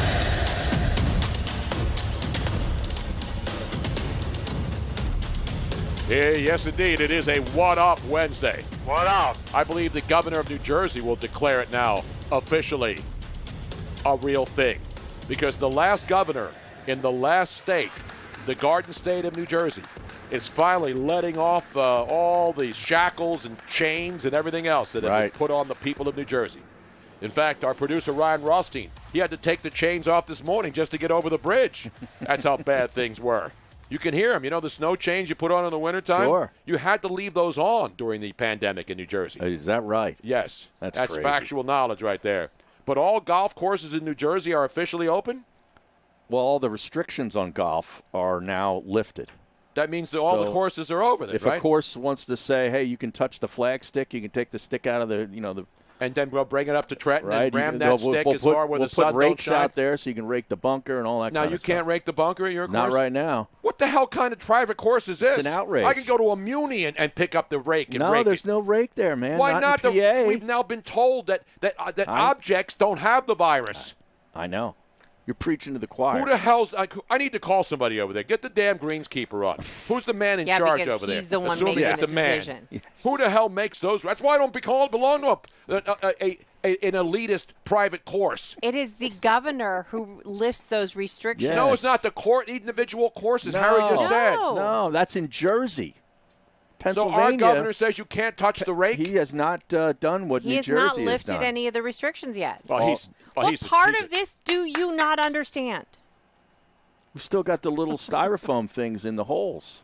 Now, will they take those out in Jersey now? I guess that it's up to the course, but they We can. need to get Ron Jaworski on the phone. I need Let's to know. get him on. I want to know what the restrictions are. Harry's saying it's up to individual courses here in Jersey. No, but in Pennsylvania, too. No. Not everybody has to do the same thing in Pennsylvania. Well, Not everybody has are. the same stupid little, what do you call it, in the cup. Well, they don't have to actually have the same thing, but they've got other things that, prohibit you from getting the ball all the way in the hole so you can easily get it Just a out. joke. It is stupid. I got to agree. get out of this state, man. I got to get out of here. I'm with you. I got to get out of here, Harry. I don't even know if I'm going When to are make you it through this leaving? show. Maybe in the last hour. I may do a wildcat walkout. You going to like do that. Jose on the road? I may do a wildcat walkout. We don't have many of those anymore. No. You ever notice? Wildcat strikes? Yeah, or whatever, remember back in the yeah. day they would call them a wildcat walkout. Yeah, why? What? Where did that Got to come bring from? those back. That's when union guys got pissed off that the negotiations, and instead of saying, hey, let's go back to the table, they just walked out. They said, Right. screw this. They would get out on their own. Fauci says you can't touch the pins yet. Now, he reemerged the other day. Where is Fauci? I don't know. He's banging Dr. Burke somewhere on Epstein's Island, I heard. They went away for a nice quiet weekend. But anyway, hey. Does she keep the scarves on? Probably. Yeah. Hey, wouldn't you? That's Swedish erotica, Harry. You know how much I love that stuff. She has a little bit of kind of looks a little bit like Seika. Yeah, she does. What? If Have you you know- seen her teeth? She's got the worst teeth. Come on, Harry. Who I mean, are I'm we? a guy with not, You with got the gap gap, in I'm my not Harry. paying teeth. Come on. attention to her teeth, but Oh. I mean, the facial structure and then the scarf. I mean, Yeah. it's just. I can't believe this is happening. It's a disgrace to Seika. It really is. Really. Unbelievable. Anyway, we got a lot of good stuff coming up this hour. We got a lot of NASCAR news. In fact, let's do a little around the horn, not on ESPN. By the way, no answer for Jaws. He's he's out on the course right now, Right. jumping up and down. Right, He's exactly. pulling all the stupid, what do you call it, out He's of the... touching every rake and ball washer He's and putting flag stick rakes that he out, has. and all 7 of his golf doing balls. cartwheels right now. He's putting in the liquid in the ball washers right now. I can see him right now, filling up the ball washers, grabbing the rakes and throwing them in every stinking trap. He's licking the face of his driver. Exactly. He said, all right, everybody, I want everybody to go to every hole right now. I want 18 people out there right now. You go to hole 1, Harry, you go to number 9. Right. And then you pull that stinking, what do you think, those Noodles? those The little noodle. Pull those noodles, and you just throw them in the water, and they'll float around like little ducks. Let's put little heads in it. Let's put some little nice heads on them, and then some feathers, and some happy clouds, and just have them float around in the ponds, Harry. Because we don't have alligators here in this part of the country. Down in Florida. Sure. they'd have a gator come up and eat that thing. Yeah. You know what I'm Chat room South is, Carolina, too. Chat room is pointing out Tony's ADD. They're like, wow, Tony really has ADD. Yes, he does. Ice Rink in Iowa says, I think her teeth look great. Sincerely, Jewel. Oh, no, come on, man. That's not right. Didn't she get her teeth fixed after she made $1 gazillion? Or I'm did not she sure. keep them? Let's go to Joe C., a man who follows Jewel very closely. Now, you remember, she was homeless. Right. And then she had bad teeth, which happens when you're homeless no, or you're on meth. She only had one snaggletooth. It wasn't bad teeth overall. She had one tooth that was just in front of the others. Now, did she get that baby fixed after she... I'm not sure. Joe C. is the guy who should know this. It looks like it. She got it fixed. Well, I'm good. trying to find a current That's her picture. recently, Good for her. but she's not showing the teeth right there. Would you have still? That's her recently. I know. But, my question is, would you? Oh, of course. That's just what I want to know. That's all. Are you kidding me? I got to know, Harry. Absolutely. There you go. Yeah, absolutely. So we have. Wait, Robin has the actual official on Yahoo Entertainment. Can you go to the headline, Robin? There's What is her the headline? teeth right there. The surprising but simple reason Jewel hasn't fixed her teeth. She hasn't fixed her teeth. Well, okay. that was as of 2013. That's breaking news right now from 20. I mean, that's still. She said that she never 7 years wanted ago. braces, and she said that her uneven smile actually worked in her favor over the years. Mm-hmm. And she doesn't like pain. And she doesn't like pain. So. I don't either, unless it's consensual pain. But anyway, enough about that. Let's get it back to auto racing, Harry. Because tonight you got NASCAR Martinsville, Virginia on FS1. Right. NASCAR. My sources in NASCAR say that NASCAR will officially ban itself today, and any driver from below the Mason-Dixon line to prevent any more problems. Bubba Wallace doesn't want the Confederate flags. Right. And they're going to – I didn't know they had Confederate flags at NASCAR events. I mean, the people that go and tailgate and stuff, they put them up all over the place. Flags. I don't care. IndyCar was back last Saturday. Did you know that, Harry? No, I didn't know that. Yeah. The IndyCar race happened last Saturday. It was rain delayed. So that's back. And then at Indianapolis Motor Speedway, they're going to have an IndyCar, NASCAR doubleheader 4th of July weekend, Harry, but no fans for that.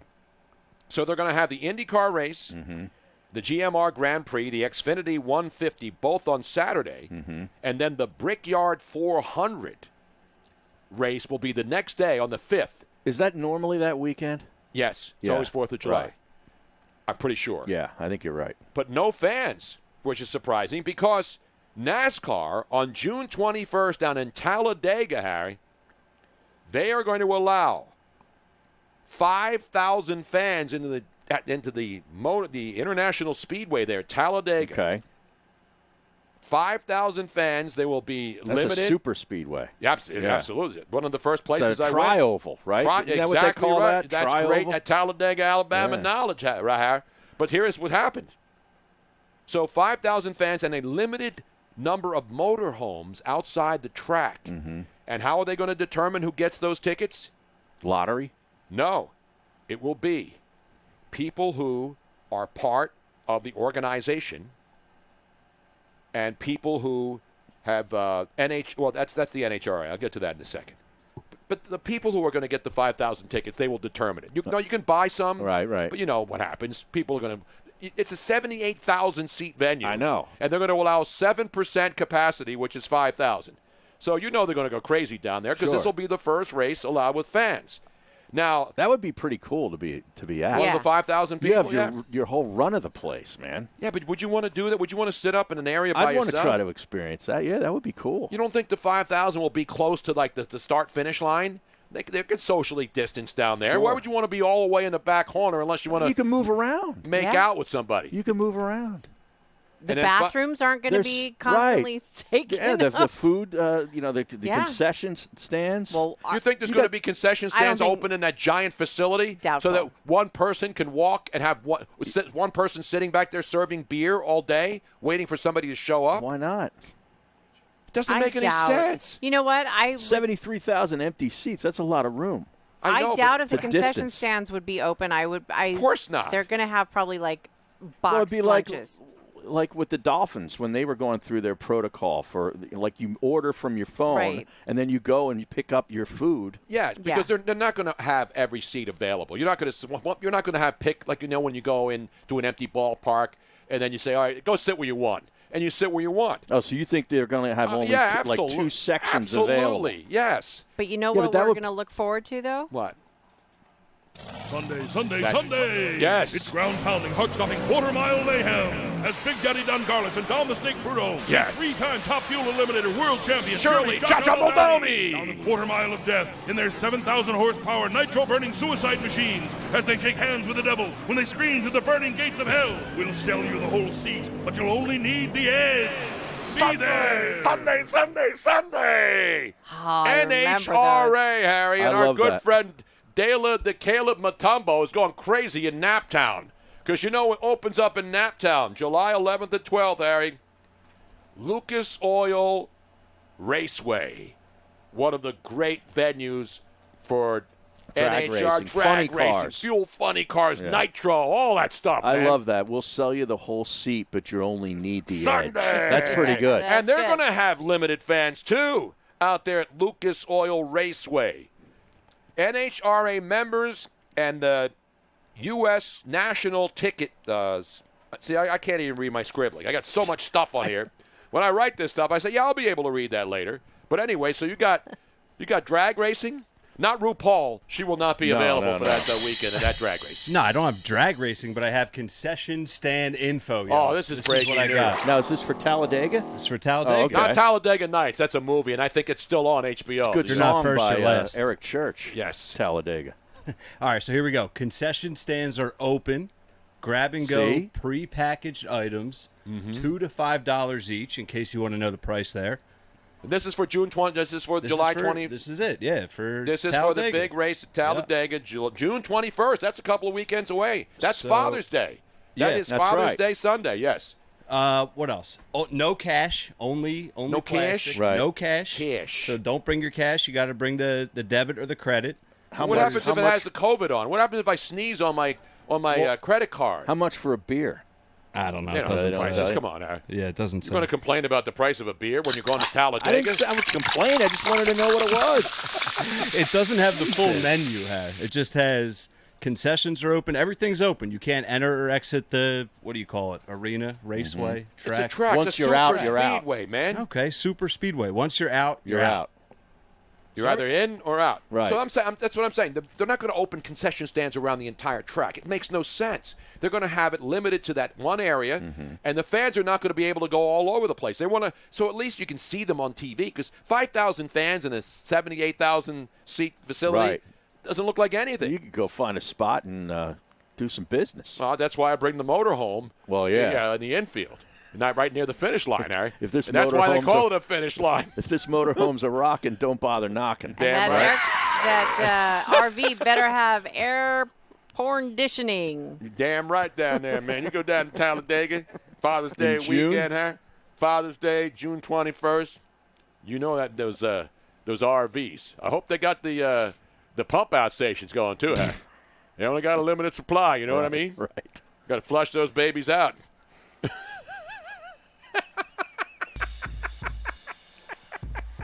Cha-Cha Muldowney. But great. Those are Hall of Yeah. Famers. I know. Big Daddy Don Don Garlits. Shirley Cha-Cha Muldowney. And, of course, the Force family.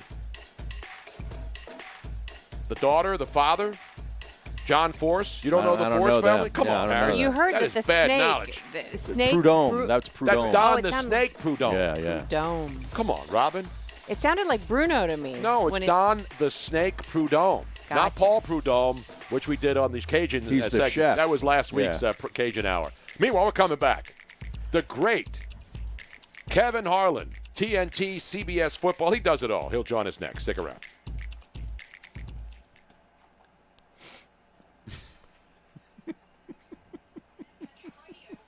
Dee-lee-lee-lee.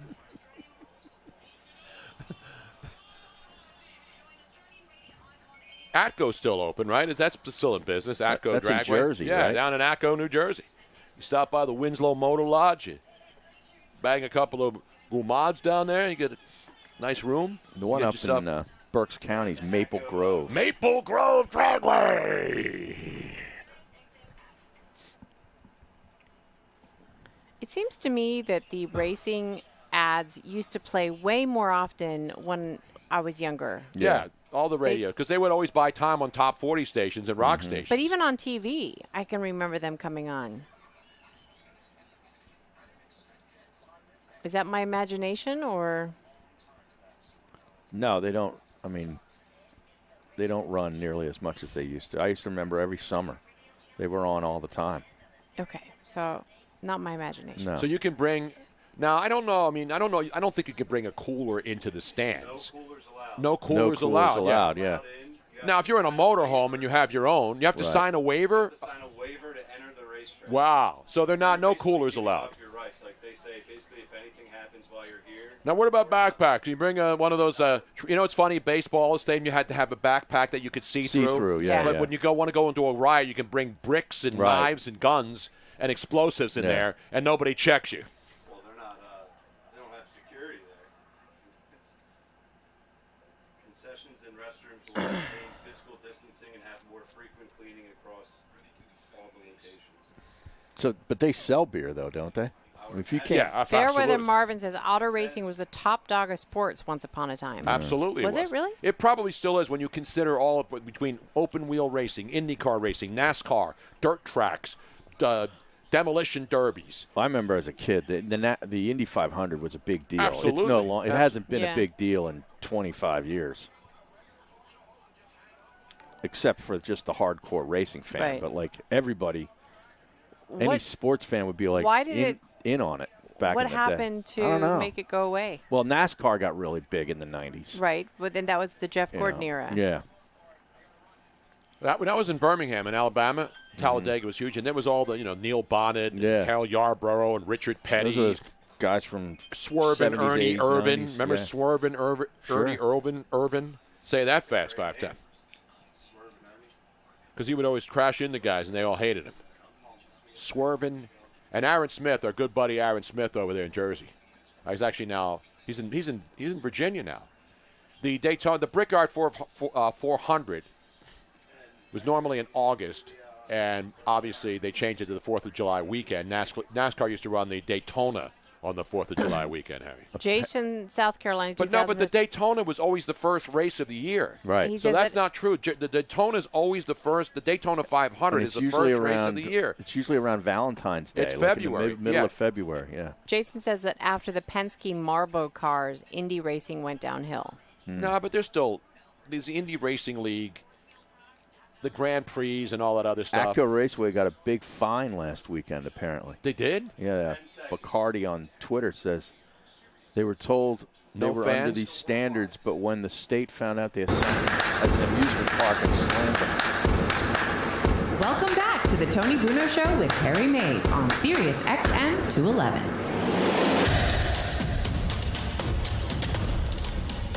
Oh, yes, we got all kinds of gearheads, motorheads, and all the other heads out there. Everybody checking in. Potheads. I mean, everybody listens to the show. It doesn't matter who you are. Anyway, I hope they don't take Blazing Saddles off, Harry, because that's it. If they start taking off those other movies, the great classics, because a lot of people are chiming in on, what could they take off next on HBO and all of these woke Spaceballs. As far as like censoring stuff. Yeah, right? There's a lot. If all of these gun things are offensive, then basically most of the TV shows would have to be taken off the air, right? Couldn't watch Bosch. How about video games? Red Dead Redemption, Grand Theft Auto. It's all guns, man. It's all about shooting stuff, dude. I mean, doesn't Grand Theft Auto have a mode that it's like one of those super secret modes where you can change it so what do you that think you I can do? Sit around on Twitch all day and play games with Brian Harper and Bryce Harper and Snellbra in Tampa? Come on. You can both run over and kill the innocent people and get points. Listen, that's what video games are. Yeah. That's why our next guest, even though he voices over video games, he does not do voiceovers for violent video games. He does NBA. That's right. 2K, 2020K. He does the NBA on TNT. He does CBS NFL football. He is the great Kevin Harlan. How are you, man? I'm doing good. It's good to hear your voice. I wish I'd have heard it about 4 months ago. I've been trying to call you. You've been indisposed, man. What the hell's going on? I know. I apologize. You have, Robert. You guys have been trying to get a date here for us to visit. I'm sorry. We've been. That's all right, man. Are you crazy? I know what you're doing. You've been recording every day. You've been self-distancing. Can you self-distance? I don't know how you do that yet, but I've been self-distancing for myself for a long time. Nothing like it, is it? All right, so Kevin, let's get to the NBA first, my friend. So when they start these games in Disney World, will you be allowed to go down there? Will you have to be doing it from a booth in Kansas City? Well, we don't know. You know, there's a lot of different ideas floating around, and to be quite honest, you're kind of joking about doing it from home, but that was at one time one of the things people were looking at. You know, I know that. I think maybe even over on ESPN doing that Korean baseball league. I think maybe Carl Ravitch and those guys. I think they are at home.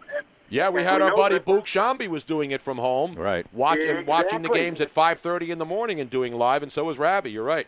Exactly. So I mean, I think everything was on the table. I do think, a couple things. I don't know if it's really going to matter because the likelihood of us being around those players and coaches and members of that staff are, I think, very remote for the obvious reasons.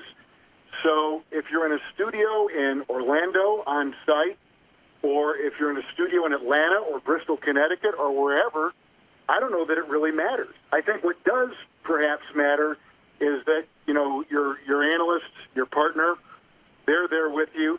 And I don't know what they're going to do about sideline reporters.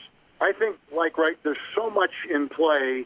They're just trying to figure out what is the safest, in addition to what, technically can be done to make it feel like a regular broadcast under the circumstances. Have you ever done anything like that before, like a remote game? And if not, what do you think would be the biggest challenge?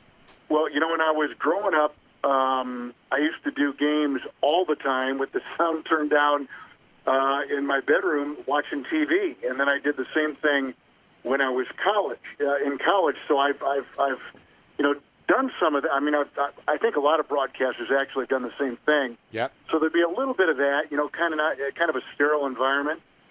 When we do the 2K NBA video game for the league, I'm up in a little walk-in closet that we have, put pillows and some sound buffering things around to kind of absorb any kind of echo. And I'm watching a screen, and it's a plays that I'm broadcasting that they'll use, in the video game. And there is some of that. When they pipe in noise, and I don't know that they are going to, but I know, again, that's being considered, Tony, when they're piping in noise, after a while, you're so focused and so engaged in the game that you really kind of block out everything, and you can, I think, adjust. Now, listen, as we all know, if you're on site in a stadium, in an arena, that crowd serves like an orchestra. And when you have a call, something kicks in to kind of lay out and let that orchestra kind of fill in behind you, and can really have for some really neat moments in a broadcast. We're not going to necessarily have that. So, there's going to be a little bit of a dance there in terms of adjusting how you call, and when the sound guy, if this is what they do, will phase up some crowd noise, some applause to mix in with a great dunk or a terrific shot. The great Kevin Harlan, self-isolating, or whatever he's doing. I don't know what he's doing right now. But sheltering in place. Are you sheltering in place? We're in Kansas City, and when New York went on call with, and the East Coast went on standby with this, quarantine, stay in place, whatever you want to call it. A lot of the other cities, which were well behind how that virus had infiltrated, we were kind of ahead of the curve. So a lot of the areas we're kind of ready for it, and we're not affected. The problem now is we kind of, I think, got all full of ourselves, and now we're out and restaurants are open and everything else, and now it's kind of catching up with us. So it's kind of reversed, and I think other areas that initially weren't are now, and so we're kind of on guard a little bit still. So it is a very, as we all know, a very fluid situation, kind of day to day. But right now, I think there has been a spike of the virus in cases here in the Middle West. So now these, because how's the beef there? Because everybody loves Kansas City, known for steaks and barbecue and stuff. So there's been a beef shortage. We go to the supermarkets here, and you can't find a nice big roast. So the restaurants are open, and you can't go get a nice big steak out there in Kansas City. Oh yeah, absolutely. There's, my wife will come back and say, they're limiting it to, 3 packages or whatever it is. And but yeah, there's plenty, and yeah, we are right here in the Midwest where there's kind of that's what we're known for, as you say, and so there's really not been a problem. I don't really recall even seeing on the news, Tony, if there's been a real disparity in what's available and what is not, and so far so good. I guess as everybody is reopening around the country, the supply chains and all those things kind of get more regularity to their delivery schedule, and we've not really been that affected in those terms as of yet. It could be coming, but right now, no.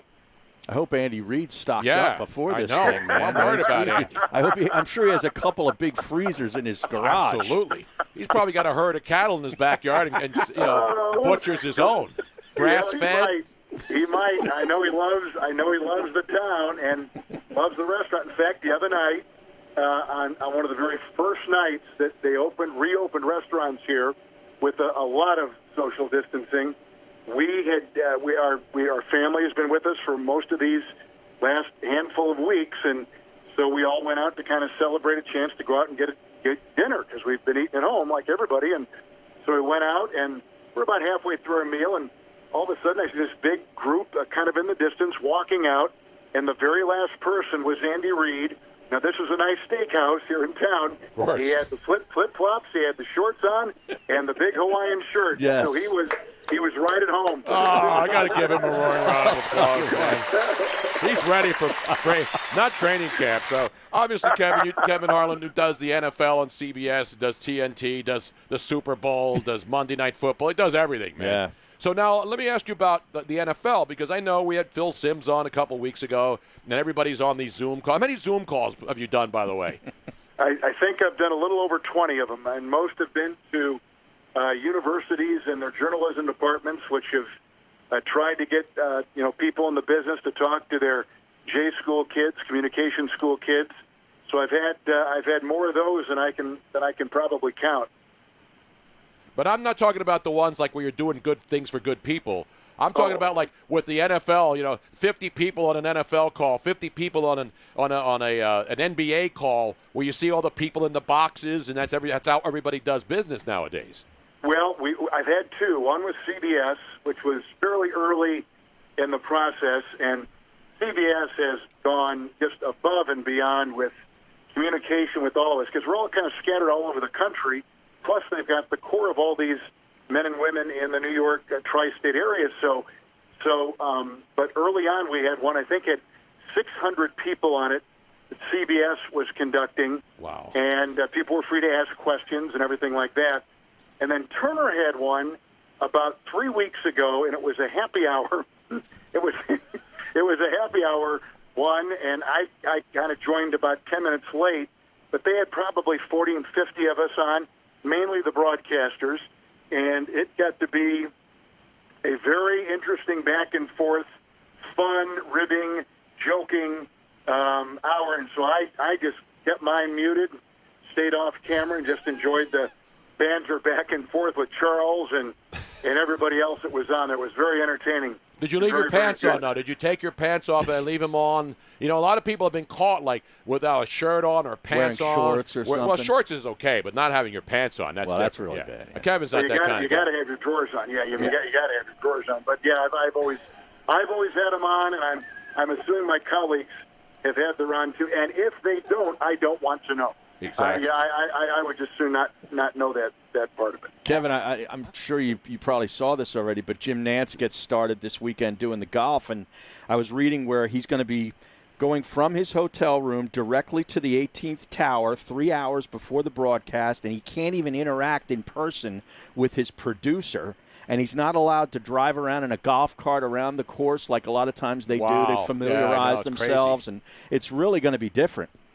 Well, I know CBS has our boss, Sean McManus, who is the chairman of CBS Sports, is kind of detailed for all of us that are not doing golf, and that's a pretty good portion. Just what they're having to do. He said it's the most complex broadcast that he has ever been associated with, certainly that CBS has ever undertaken. The Super Bowl's Final Fours, Olympics, he said this is without question the most complex. So if they would travel, guys, probably 40, 50, 60 per golf tournament every weekend throughout the spring, summer, and into the fall for CBS, I think they've got a couple of extra trucks. The social distancing aspect is there, and I think it's 9 people per truck with partitions and space and everything else.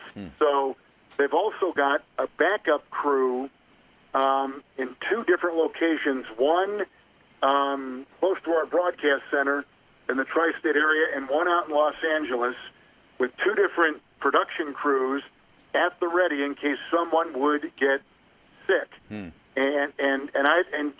Nick Faldo, I think, is going to be in a separate Orlando studio. Correct. Yes. Yes, doing that, and Jim will be on site in Texas. So, I mean, there's a lot of mechanical things here going on, a lot of logistics for the personnel. It's a huge undertaking, but a lot of people think this is going to be the forebearer for what we do when we do our NFL broadcasts and college football broadcasts upcoming this fall. There's going to be a lot of the same stuff in place. To what degree, we don't know.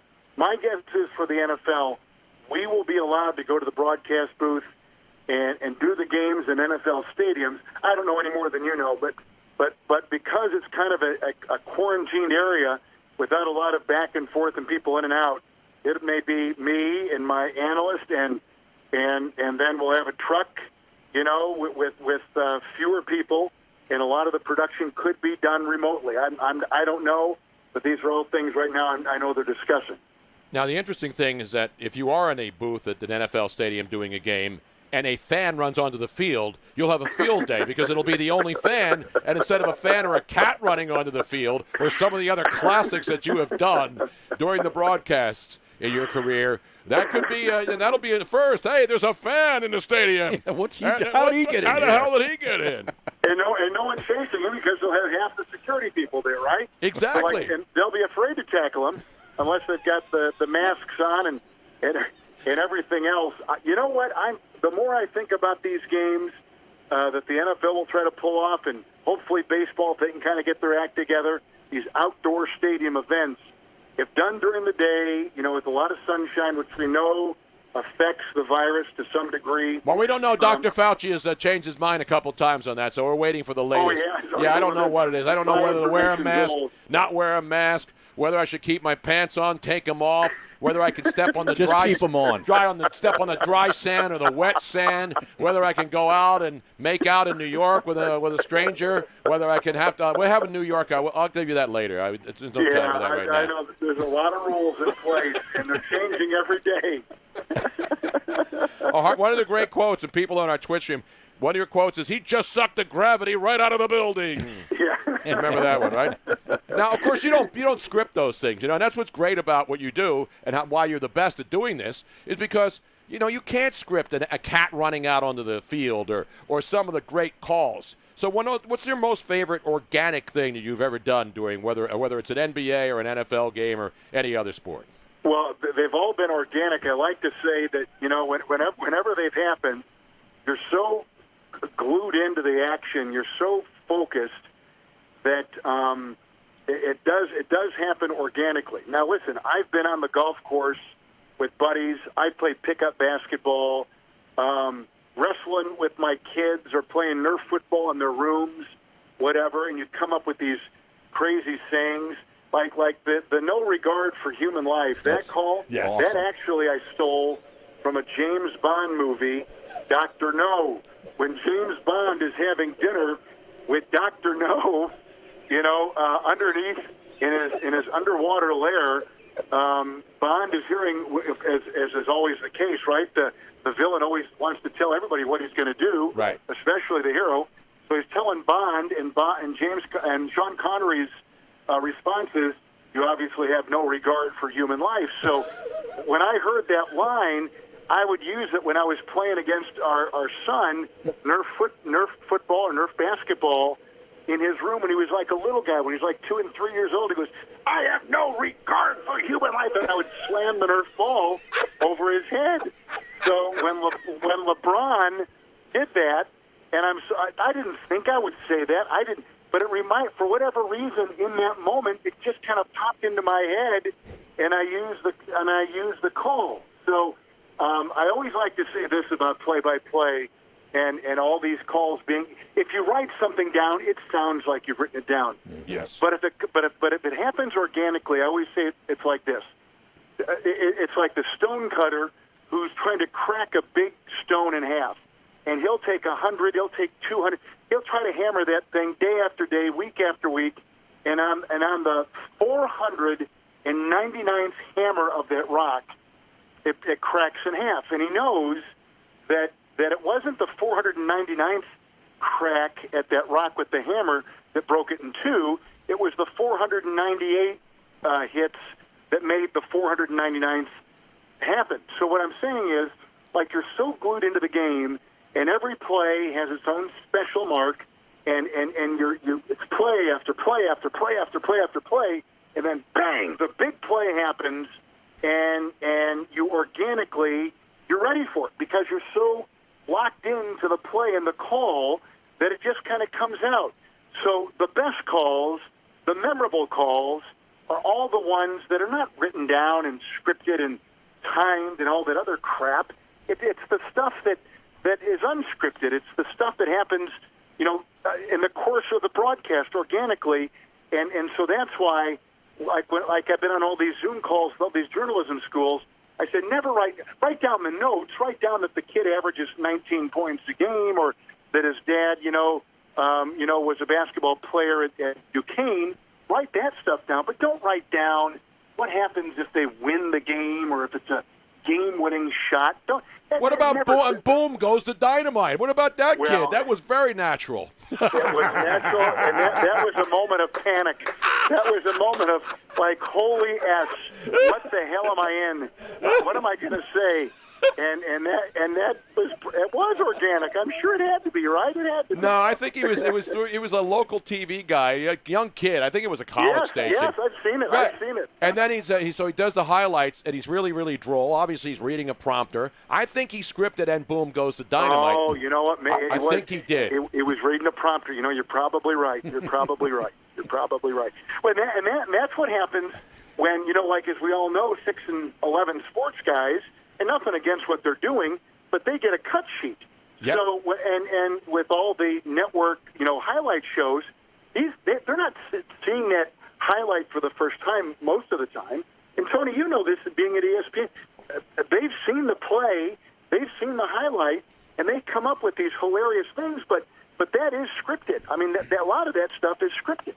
And but the organic guys like the Stuart Scotts and Kenny Maynes and Keith Olbermann, the bright guys, they'll add something because they know, all right, the clip's running out, and somebody's in your ear and telling you. And I tried to do that. I've done highlights on TV and stuff, and it's hard because you got to follow it. And if you haven't seen it, you got to follow it. They throw something at you last minute, and hey, we got a highlight from a college football game that just ended. Yeah. And then you got to see it and you react to it. So.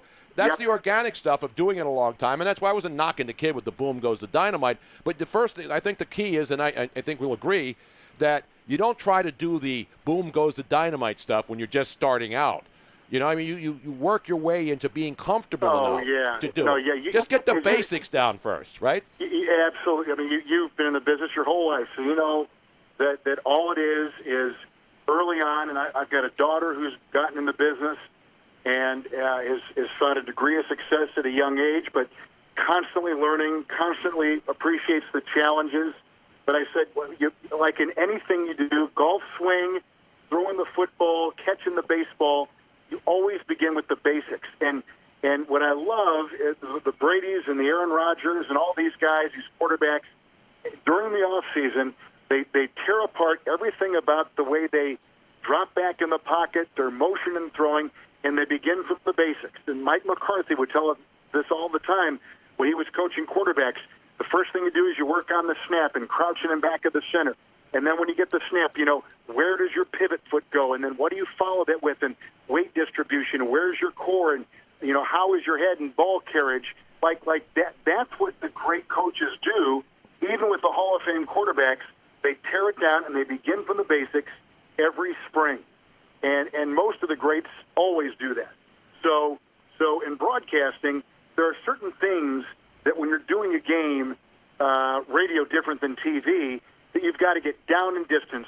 What substitutions have they made? Am I letting the call breathe a little bit? Because part of the greatness of television is you can see what's going on. And if a picture's worth 1,000 words, you don't have to say anything.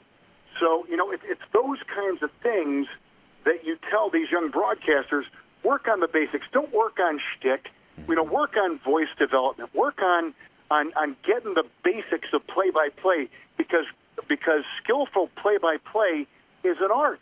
To do it the right way and to resonate with the listener or the viewer, that's a skill. That is art that needs to be worked on all the time. You never perfect it, and that's the great challenge of our business. There's nothing perfect about it because it's live radio, live TV, and so what you want to do is always work on the fundamentals because they will always guide you.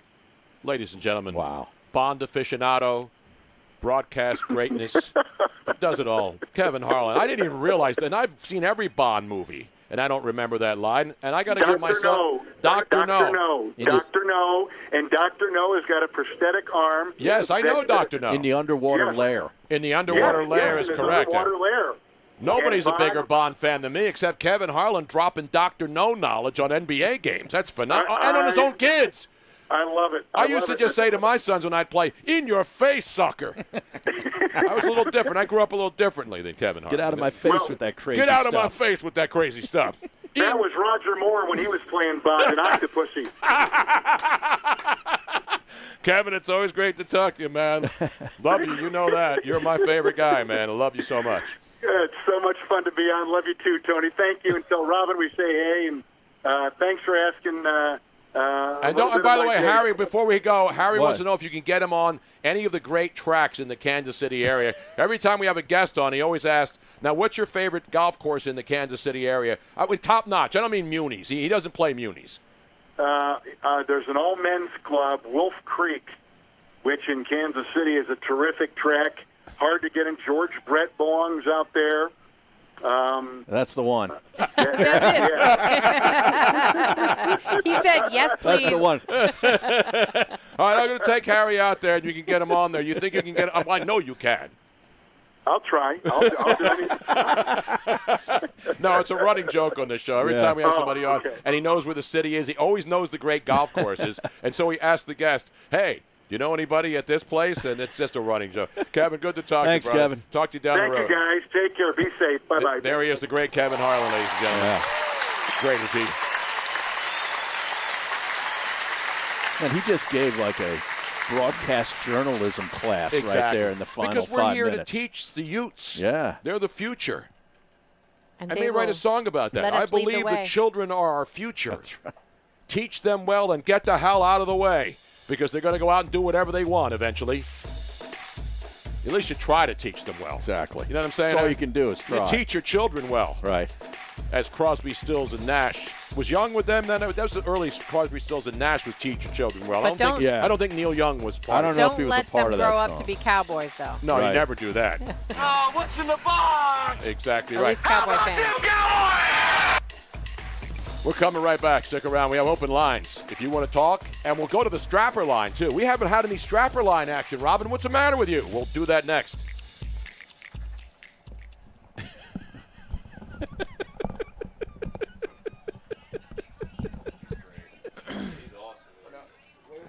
is. Is this what came to the... Yeah, I ordered some more because after a while they get... Just something like this. Yeah. So you do this instead of getting a rig. And they're the most awesome glass cleaners ever. I hate cleaning my glass. I know, it's horrible. But this makes it a lot easier. But after a while, you have to throw them away because they get they get lint and stuff inside of them. You don't want to put juice. You spray. You don't have to put the spray on. You use the spray with a cloth. Yeah, but I don't know. But if you just have smudges and you just want to do a quick clean, you can use those things. I carry a cloth around. It's a pain in the ass. I know. I'm going to use my teeth. No, that one you will get scratches on your glass. Goddamn ones, the black ones, Robin. Who Tom, the hell's walking out of here? I don't know what you do with them. Worse than Joe C's pliers that disappeared. Just use the little doohickey then that I just gave you. Just use the doohickey. Did you find any of them? No, I'm going to check the couch, actually. I have to check them through the couch. Tony, just use the thing that I just gave you. It's better than... I don't want it to get wet. You don't use anything, any other type of cloth, otherwise it scratches it. We have 50 of those cloths, and now we have none. Or use a Kleenex. As long as you can use a Kleenex. It's all fuzzies on them. Not if you use if you spray it, you can use a Kleenex. If you spray it, they will come. Yep, Joey Binoco, Tony's always yelling. You are absolutely right. I'm not yelling, I'm Italian. We have already determined in this establishment that is not an excuse. What? Being Italian or Sicilian is not an excuse for anything. Sicilian rage. No, I would have to throw something for that. And then spill coffee all over yourself. I know, the coffee thing. Oh. The amount that was spilled was unbelievable. Yeah. Whoever just joined. Now, I'm not going to be able to use your stream name. It was pouring everywhere. Oh, yeah. I still don't know. I watched that 30 times. I did too. I got home later that night. I couldn't stop. My first thought was somebody must have tricked him. Like somebody must have cut open was that from the store, or was that one of his personal cups? No, he gets the cup. He makes the coffee. He's one of the few that drinks the coffee that they have at the station. He'll brew up a pot and then drink it. Because it's awful. There was so much coffee that poured out. I know. It's like, how do you not realize how did you not that's feel happened? that? Yeah. Pray for Miss Robin living with TB. Thank you. Thank you, Matt. Matt's Reese. I need all the prayers I can get. It's my birthday week. I can do whatever the hell I want. No, Robin's daughter has the birthday month thing. And I joked about birthday week and birthday month. There's one birthday. There's one day. That's it. Although mine's on a Saturday, so I have a birthday weekend. I'm sorry, right. You're calling from where? Oh, yes, hi. Is the strapper line?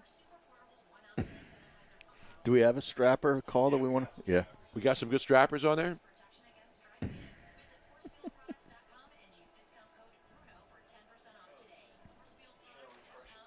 Right, no, it went to CBS, but because I wasn't able to pick them up at that time. You heard how he started laughing? The last time I had him on before that, at the end, he was laughing for like 30 seconds, and I just stopped and let him keep laughing. Mm-hmm. Welcome back to the Tony Bruno Show with Harry Mays on SiriusXM 211.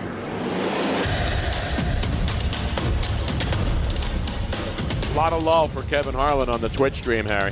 And on Twitter and everywhere. He's phenomenal. He is. I mean, he gave, as one of our Twitch followers on here, I want to make sure I get the right guy. I think it was Cujo Knows. Because he gave basically the entire Connecticut School of Broadcasting lesson in 2 minutes. No doubt. Right? No doubt. Now, that was TMCD 215. Harlan gave the whole Connecticut School of Broadcasting course in 2 minutes. Brilliant. I mean, because that's what you tell kids. You know, he's a legend. When I talk to kids like Caleb Mutombo, you know, he sat down with him and talked to him for over an hour, not because I was looking at the time, because we was getting ready for the show. Right. And I always try to help kids. So just think, he could have just listened to Kevin Harlan, like his 10-minute version versus the 2 hours with you. Exactly right. I am here to teach the people. We're here to learn. I learn every day, and we try to help people. You know what I'm saying? So speaking of helping, Yes. This has absolutely nothing. This was a really bad segue, Robin. But we have a... I didn't say that, remember, because people get mad at me because I bust her chops during the breaks. Right. And then they think I'm yelling at her, and I'm not. Oh, yeah. I don't yell. No, not at all. Never, ever. No. Can we get a big close-up shot of Harry rolling his eyes? If only the Twitch stream was up at like 1:30, 2 o'clock, 2:30, those times. We have Strapper phone calls. Let's go to the Strapper line. Now, this is a recorded line. If you're new to the show, welcome to Fantasy Island. Let's give out the number. The phone number, you can call 24/7. This isn't like one of those 1 billion robocalls trying to sell you something. It is a recorded line, 856-818-4045. People call it in the middle of the night. They call it all times. They call it during the show. It's up to you. It's your time. Time's yours, as we used to say. It's your line. It's your line. This is the line of the people. Let's go to the Strapper line right now. Hello, Strapper? Strapper? I didn't even tongue her. By the way, what is a strapper? I don't recall you describing it. Is it somebody who wears high karate from the 70s with a Coogie sweater underneath his Peter Millar purse stretch loop carry quarter zipper? Someone, instead of drinking water for hydration, drinks vodka. I know who Strapper this is. always miserable, cranky. I mean, I looked at my Oxford Dictionary for strapper. It wasn't there, Tony. Can you help me out, brother? Although it does sound like I just described Harry Mays, so why don't you just call it the Harry Mays line? Wow. Props to you from yesterday, brother. Tremendous segment with Barry, the Mullet Melrose. You probably should get a 2020 Radio Hall of Fame nomination on that interview alone. Absolutely. I mean, I don't even think Marconi, Tony, imagined that type of breakdown on so many vast subjects interwoven with the NHL. There's no doubt. Give yourself a pat on the back, because I know Harry and Robin isn't gonna. Anyway, all right, so that's it. What did I call for?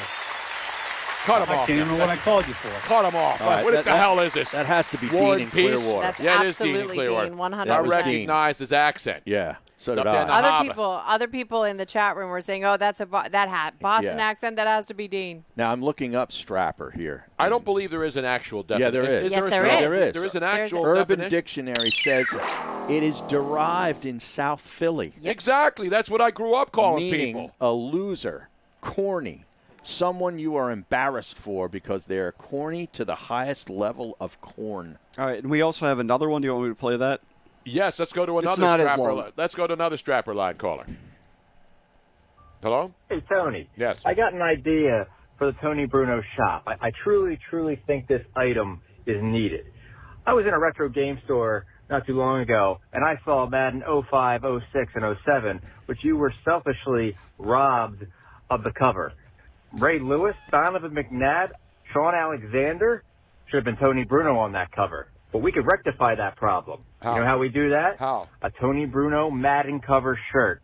Who wouldn't want that? Who wouldn't want Tony Bruno with the label of Madden on top? Madden 05, 06, 07. I think that would be a hot seller.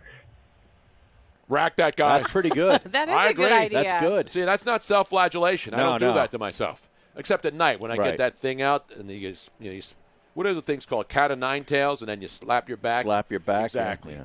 That's a good one. You know, I am on the back of the box, though, if you're scoring at home. I do happen to have a copy It's of a Madden small 05. picture, though, right? Yeah, but I mean, Yeah. I'm the only person that's ever been in the game. Obviously, I'm not going to be on the cover, but I'm the only person who's not a player who's been ever on been featured. the box. On the box. What's in the box? What's in the box? I'm on the damn box. That's a good idea, though. This baby's not even open. This is hermetically sealed. Still has that little silver thing that you Right. peel off. What do you think I can get for this right now, Harry? On open auction. I mean, is it signed? You got to sign I it. haven't signed Now, it, no. Tony, this is a good question, though. But this is for If now we make- PlayStation 2, though. If we make a Madden 05, 06, 07 T-shirt with you on the front, does that mean that you would be subject to the Madden curse? That's a good question. That's a good question. Although it's in retro. Yeah. You know, it's 15 years ago. So You know what I love on the back, what it says? Deeper franchise mode. Not deep franchise. Not franchise mode. Not deep franchise mode. Deeper. deeper and deeper. Death Row and 76. Ay, papi, qué rico. Death Row 76 says, I would totally buy those Madden tees with Tony. Epic. So much value added to that game. Exactly right. Ray Lewis, fortunately, was on the front, not on my back, because I would have had to worry about, come on, Harry, it's an old joke, I know. Hey, listen, that stuff happens. Meanwhile, I was thinking of a shirt today. Yeah. What do you got? I survived 2020 with Bruno and Mays or something Yes. like Oh, that. that's a good one. Well, it's not over yet. No, I Harry. know, but I I'm saying it would be like here. around Christmas time. It'd be a good Christmas item. Somebody came up with another great shirt idea.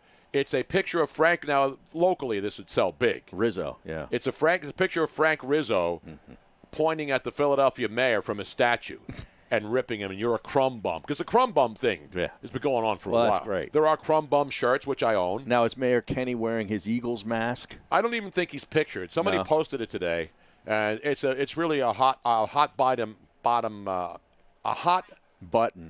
issue. Thank you, Harry. Right. And we haven't even been drinking today. But it's awesome. And that's what happens. You know, you do things. That's what the smart T-shirt pimps do, Harry. Because pimping T-shirts ain't easy. Dean just checks in on the Twitch stream. Tony, you were on Madden? Who knew? You know, some people don't know. Some people only know me from there. Do you realize that? Yeah. That's crazy. It's an outrage. By the way, the other big story, of course, Starbucks announced today they're closing 400 stores, Harry, 200 of them in Canada because they lost, believe it or not, in sales. You know how much they've lost in sales in the last quarter of this year during the coronavirus?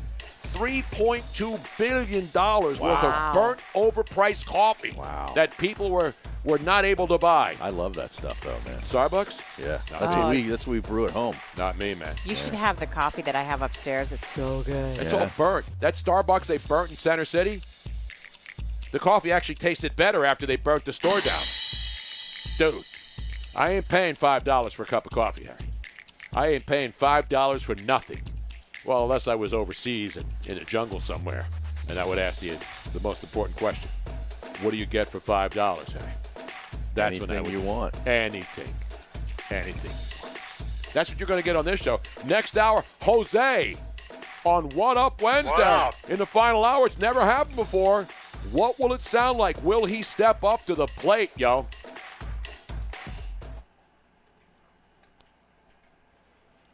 So we have one more strapper.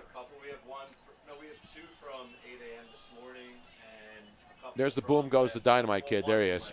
Okay. Oh, yeah, I didn't know what you were talking about. Well, you determine whichever one's I never best. saw that. Kid? Brian Collins. What about Brian Collins? This is the boom goes the dynamite kid. Oh, yeah, no, I remember him.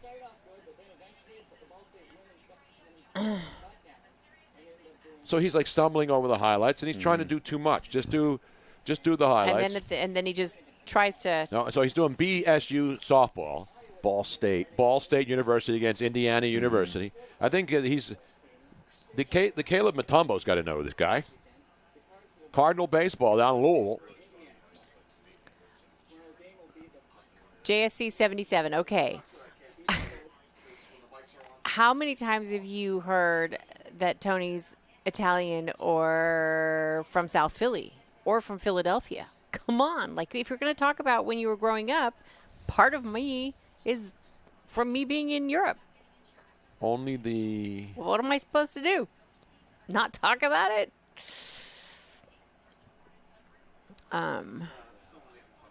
What up, Twitch Nation? What up? Jose is in the house. Boom, boom, out go the lights. Not Pat Travers bad. We got some song. We haven't played it. We got to do a Cops thing. Let's come back with the Cops thing, Robin, to mention that Cops is... Okay. It's the Cops. Now we're not going to be able to play this song anymore. I know. There's just so much to do. And no time to do it. So which one do you want to... we don't have really any strapper calls that are... Okay, so let's not do that. They're not good enough. Let's play Cops in the opening segment here. Okay. You're going to play it, Joe? And when is Jose? The Cops. 5:20? The Bad Yeah, we'll Boys. do them in a second. Bad Boys. The Cops theme. Bad boys, what you gonna do? The Penguin says, I'd rather listen to McMullen again. Then the Cops thing? I think than Jose. I think that's what he's talking Collins about. 21 says that Live PD is canceled as well. Well, they were on hiatus. I don't know if they completely shut it down. Cops officially did it, unless I missed it. That The Live PD's the Dan Abrams thing, though. Yeah, right? yeah. That's not going to go No, away. they're going to put that on hiatus. And then, do you want to go to Jose immediately? No, we're going to do Jose in the second segment. Okay, so do you want me to do one of the updates?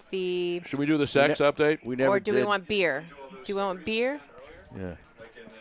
We got a beer. Let's do the beer. Let's do the Cops and then the beer, because Cops and beer go together. All right. Remember when the cop acted stupidly back up in New England, and then they had the beer summit.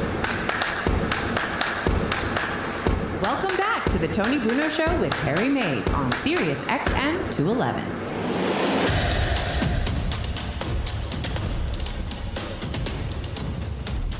It is the show that the entire nation stops what they're doing, because we're about to ruin the image and the style that you're used to. And what you're used to is substandard broadcasting, Harry. That's why we're here. During a pandemic, risking life and limb, we have our thermometer. We check ourselves every day before we wreck ourselves. We've got the great hand sanitizer. We're sheltering in place. We're following all the protocols, right? It's got the agave in there. We've got the agave. There's and no the worm tequila. in the bottle. No worm. We've got to add one later. Robin will find one crawling up her leg there, and then we'll throw it in the bottle, and bam! Then she won't go crazy. But, we're talking about cancel culture. Mm-hmm. And it's not, like, happening in the last 2 weeks. This whole, I don't like that. Get rid of it. We talked about Gone with the Wind, and then one of the all-time great songs of one of the all-time great shows, Cops. I watched it a few years, and then got tired of it. But this song was actually not written for the show Cops, This was a hit song first. Right. But then Cops picked it up, and it became synonymous with the show. Mm-hmm. And now Cops,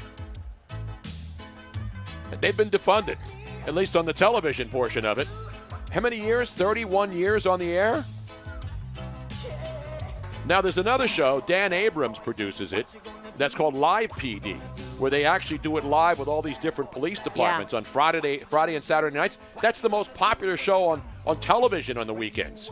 That's been put in hiatus, but will they put it back on? That's the big question. Because I have not seen an official cancellation yet.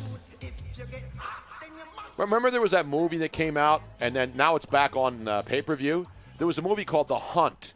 And it was based on people with guns going out and hunting other people. Right. I don't remember if it was the conservatives who were hunting. Well, they didn't release it at first. They stopped it completely. They put it on hold. Yeah. And then they waited for things to calm down, and then they released it. It's called The Hunt. I haven't seen it. It's similar to The Purge. Yeah, except these are rednecks in the woods. So it's like conservatives and liberals go out into the woods, and I don't know who hunts who, and they shoot. People are shooting at other people. That movie, you can go and rent it tonight on Fios. You can get that on demand. People hunting each other is okay, but Cops is bad. Right. Explain that to me. Personally, I prefer Surviving the Game with Ice-T. Well, absolutely. Similar idea. Who doesn't? I mean, come on. Then you also have Hard Target, or is it one of those phrases with Jean-Claude Van Damme, where it's also where they're hunting people. Because one's in the Pacific Northwest with Ice-T, and the other one's in New Orleans. That's great. It's Purge and hunting down people knowledge right there. One with Van Damme has Wilford Brimley in it, so you know. Wow. Him as a Cajun man. With the what? With the mustache or without? Might be a full beard in that one, actually. Okay. He has a distillery in his place. Oh, yeah, it's moonshine. Quality. It's Inner Circle. That is the name of the group. Speaking of good alcohol, though. Yes. Now, you know what goes together with Cops? Not just donuts.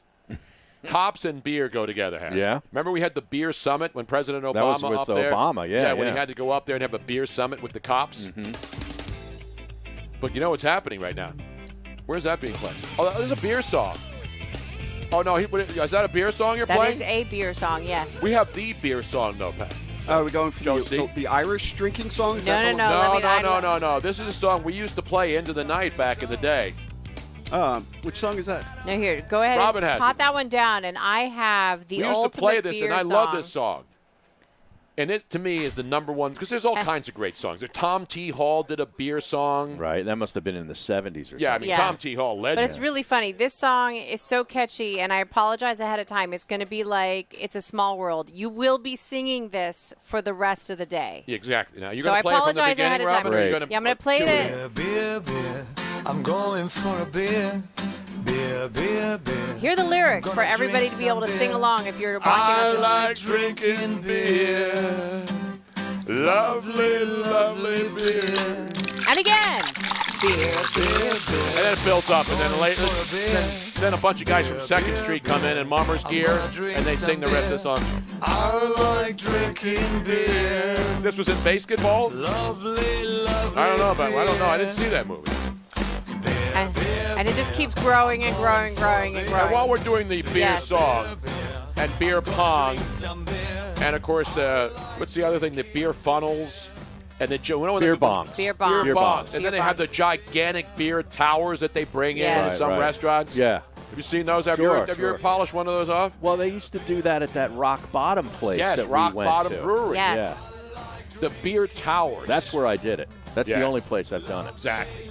And then there's the flights. If you're like a she. Well, yeah, that's a couple of different. Yes. That's actually what I like. Almost like samples of different Yes. Yeah. That is the kind of beer snob I am. Bougie. I like. Wow. I don't mind I like doing the samples. bougie beer flights, but there Ladies is and now gentlemen, an official. we now have. You remember we Yes. had that bogus Barstool poll from a week ago that everybody thought was real, including us, like which chain restaurants or restaurants are the most popular in each state. Right. And it had like Tim Hortons in Oklahoma, and it had the Rainforest Cafe in Colorado. Exactly. Yeah. So it was like people were like, "What?" Yeah. And the biggest joke was Alaska, where it was Bubba Gump Shrimp. Yeah. And I don't think there's even one. But beer is everywhere. Yes. And you will not believe, Harry, what the beer situation is in this country. Because they have broken down state by state which state has the per capita drinks the most beer and which state by volume drinks the most beer. This is data compiled by the National Institute on Alcohol Abuse and Alcoholism. So this is science. This is science. This isn't a barstool poll to get clicks or sell T-shirts. They're brilliant at that. Yeah, they are. This is science. This is definitely science. And so obviously there are states that have a lot of people in it that are by volume going to be drinking more beer. Well, Harry's a by volume of vodka drinker in the state. He puts this state in the higher percentile. I got to try to keep him in the top 10, Tom. But he would also add to the per capita because as a single person consumer, he raises the bar, so to speak. But that's beer. That's right, vodka. that's vodka. Yeah. Let's get it back to beer. Get it back to beer. Let's focus on the beer. So, if we go per volume, California and Texas are obviously the highest. Right, because they with got the most people. 727.3 million gallons and California. 618.1 million gallons, respectively. In Texas. However, and don't forget Florida, number 3 on the list. Right. However, if you go per capita, this is the one that shocked me. Yeah. now when you think of a high consumption, beer consumption state, Now, this is based on gallons per person in per the person. state. What state might you think of firsthand when you're thinking of? And I guarantee I that would you will think not think of this one. Maybe like a state like Illinois. Not even in the top 10. No? Not even in the What about top Wisconsin, 10. where they make a lot of beers? Wisconsin and Pennsylvania, by the way, are tied for number 8. Okay. 1.29 gallons? Yes. I mean, it's tied for 8. So one's 8, one's. That's how they do it, Rob, when Right. we do a tie. Pennsylvania has 1.29 gallons. I know guys who do that in a weekend. Right. How That's can nothing. that be? But the number one state per capita is a shocker. Yes, it is. It is. New Hampshire. New Hampshire with 1.79 gallons per person. Doesn't it say live free or die on Yeah. their license plate? Hey, if you're going to let us die, let us drink beer at least. Exactly. Hey, we got to make one of those T-shirts for New Hampshire and have the New Hampshire state flag or the license Live plate. free or let us die drunk at least. No. The next one after New Hampshire is Montana. Okay. Montana, of course. What else is there to they're do big- up there? You know who's doing that? Brent Musburger is keeping Montana. and Phil Jackson. Right. Don't forget. And there's a lot of Montana. But New Hampshire, Brent good likes Lord. his suds, man. Yes, he does. Yes, he does. Look at this. You got New Hampshire, Montana, Vermont. Man. Another small, tiny. Yeah. I mean, Bob Newhart, when they went into the lodge up there. And Bernie Sanders. And Bernie Sanders is up there. He's drinking beer. Maynards are big beer drinkers. But they're not in the top 10. Yes, they are. Maine is Oh, I'm sorry. Maine is number 7. I'm sorry. Let's run down the Maine's top 10 of states per capita, people who drink the most. And it's shocking. New Hampshire's number 1. Montana, number 2. Vermont, 3. And don't forget the maple syrup, too. Imagine how much maple syrup they drink in addition. Now, I love that both North and South Dakota are on there. Right. North Dakota and South Dakota. Yeah! Nevada, which is not surprising. I'm sure a lot of that, most of it happens probably in Vegas. And it stays in Vegas. And Vegas, baby, Vegas! Maine, then, as you mentioned, Wisconsin, Pennsylvania tied. And then last but not least, Hawaii. How about Pennsylvania repping in the top 10? Oh, you got to, man. Where's Jersey? Come on, Jersey. Yeah, that's weak. That's why the state gets shut down, and that's why they're the last state to open stuff up. Exactly. Damn Jersey. They always bring this country down, Harry. Even and Ryan, you have to have Ryan Rothstein coming here every day from Jersey. I have to note, It's an outrage. I have to note, Pennsylvania is the only state to have made both lists. They are both on the per capita top 10 and most beer overall top 10. Oh, man, how about that? Great. Congratulations, Pennsylvania. Pennsylvania, how many gallons, Harry? 307.9 million gallons of beer on the wall. And then on the floors, and then against the walls, and then in the streets, and then on your toilet seats everywhere, and then in the troughs, and then wherever, and in your driveway if you're Jason Murtitas at Harry Mays' house. So just so that you remember, beer. I drink some beer. I like drinking beer. Lovely, lovely beer. Everybody now! Beer. You know what else? Where's Brett Kavanaugh on this? He likes beer. He drinks beer. Remember that? Yes. I like beer. Who doesn't like beer? Yeah, it's interesting that Pennsylvania. Well, beer, you can buy beer everywhere now. That's the thing. Get liquor, you have to go to state stores. Beer and wine you can now get in supermarkets. Right. So that's why beer, and you can get it in a. You can go to a much restaurant. easier to get now. Go to a in corner Pennsylvania. tap room and get a 6-pack and take home. Right. But that's not. You can get a quart. Back in the day, you couldn't even get a bottle of beer without going into a restaurant and sitting down. Yeah. Now you can go into a corner store and get beer. We used to get these quarts Schmitz, when I was in college. Ortlieb's. Goebbels. It was terrible, but they were like so cheap. Yeah, like Schmitz and Ortlieb's. Meisterbrow. Yeah. Meisterbrow. Now, Tony, just to be fair, and we have international people listening. We have people listening down in Australia. Do we have a and Singapore. worldwide?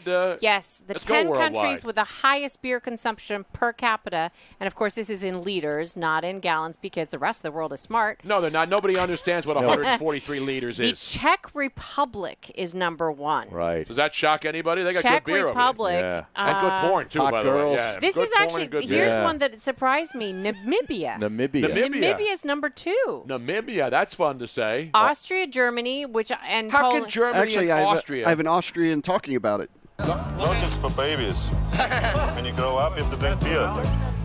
Exactly right. That's Arnold talking about it in all Pumping Iron. Yes. Well, in Germany, growing up, they had Kinderbier, which was Coca-Cola and beer put together, and you would go out and to any restaurant, and if you asked for Kinderbier, they would serve it to you, and it doesn't matter how old. So Kinderbier, it's shocking yeah. that Austria and Germany are behind the Czech Republic and Namibia in beer consumption, and Poland and Ireland. Are you kidding me? All right, what's the 8th country there, Robin? The Seychelles Islands. The Seychelles Islands. Love Where the is that? Seychelles. Out in the Indian Ocean. Now, that's a Aaron. big vacation spot, so that's not big That's surprising. out in the Indian Ocean. That water is aquamarine. That's where I want to go. Estonia and Lithuania. So Lithuania. So all of those Serbian-type countries are heavy drinkers. Of course they are. Of course. What else is there to do? Well, you can do a lot of stuff. I know. Anyway, there you have it. Your beer update for the day.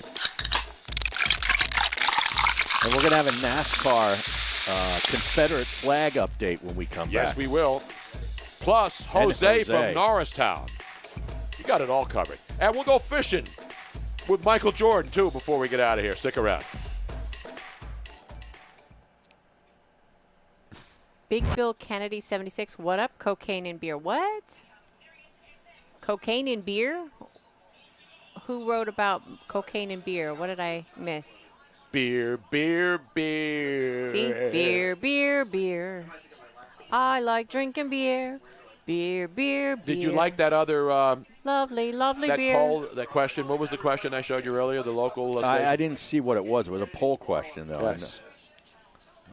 It was idiotic, actually. That's really all they're And then able to do. I don't right think now. we're going to have time, depending on Jose. Well, we might. No, Jose's coming up next. We have the Waffle House update. We have the New York City sex update. We got to and do that's the New it. York City sex update. Okay. I don't know if we're going to do the NASCAR Confederate flag update. No? No. I think we mentioned that earlier. We did. No, We- they put out a statement now. Oh, it's official now? Yeah. It's the final? They're removing them? Yeah. Gone. We have the latest on our list of If you're following cancellations today. Yeah. Okay, we'll do that. 29 minutes ago, they put out a statement. What? What are all those spots on Tony's right side of his head? What spots? What? Spots? Where? Where? I haven't shaved in 2 weeks. Yeah. I haven't had bad. I'm gonna get a deep dark. It's Kevin fucking rain this Papala weekend. says, "Come on, Jose, jump the shark." What? Jump the shark. Bite your tongue, Kevin. He is a much beloved character of the Tony Bruno Show. Yeah, that's the breaking news. Harry's going to have it. That's right. Cocaine used to be in the Coca-Cola bottles back in the day. It was? That's how when they started. Really, Is that for real? They had real Coke, yeah. Man. That's why people were so addicted to it. Are you a sprapper? I can't believe I wrote that. See, I thought I was going to blame DeCaleb Mutombo. I know. No. You know, I mean, Yeah. That was me.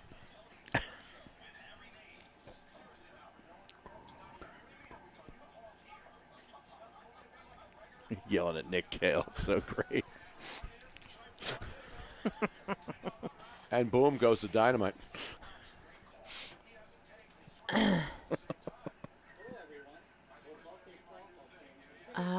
it's RPO against fighting the fight.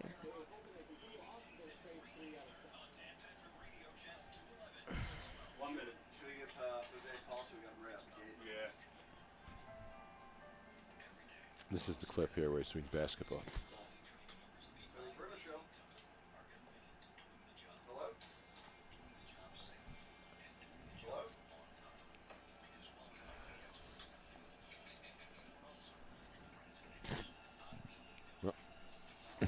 Oh, it's not rocket time. Is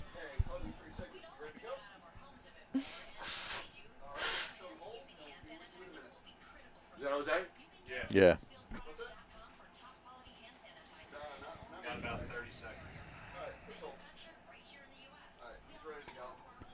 I like that he answers it very officially, like he's waiting for, like, hello. Yeah. Reggie Miller, and boom goes the dynamite. That's what it was. It was a Reggie Miller 3.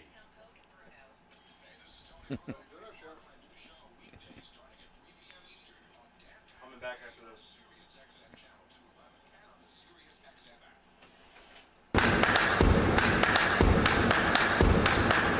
Welcome back to the Tony Bruno Show with Harry Mays on SiriusXM 211.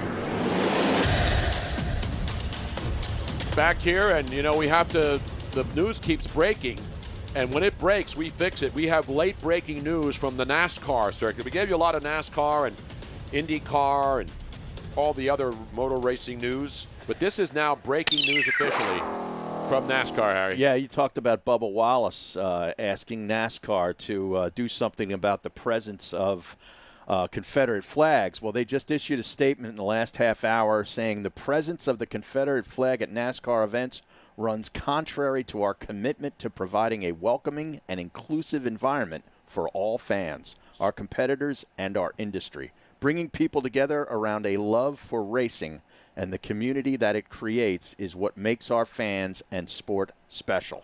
The display of the Confederate flag will be prohibited from all NASCAR events and properties. Wow. What about drivers now? Anybody driver, as I joked earlier, any driver south of the Mason-Dixon line will not be allowed to participate in NASCAR. Wow. Yeah. And I mentioned earlier cops, but I guess according to this story here, Viacom CBS-owned Pluto TV will no longer broadcast Cops. And also, in addition to the cancellation of Cops, A&E has also revoked episodes of its own police reality show, Live PD, and Investigation Discovery's Body Cam. So those are all gone now. All gone. There you have it, your cancellation station. For any cancellation news, you keep it right here. Tony Bruno, Harry Mays, and the whole gang. But now, ladies and gentlemen, it is that time of the week. We bring in the man, the myth, the legend. The man who actually originated this national tradition. It's not been canceled. Everything else is, but not What up? What Up Wednesday with Jose from Norristown, PA. What up, Bruno?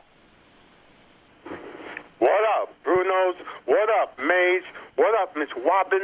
What up, Caleb's? What up, Casey's? What up, Canines? What up, SiriusXM 211's? What up, Jets fan and Ken O'Brien's? Did you, What up, Jose? Did you say Ryan? Ken O'Brien's. No, Ken Orion. O'Brien's, he What, how said. about? What up, Tim Cates? You didn't get What Up Tim Cates in there, which I have in What my up, system. Tim Cates? What up, Raider Ryan's? What up, Steph Carson's?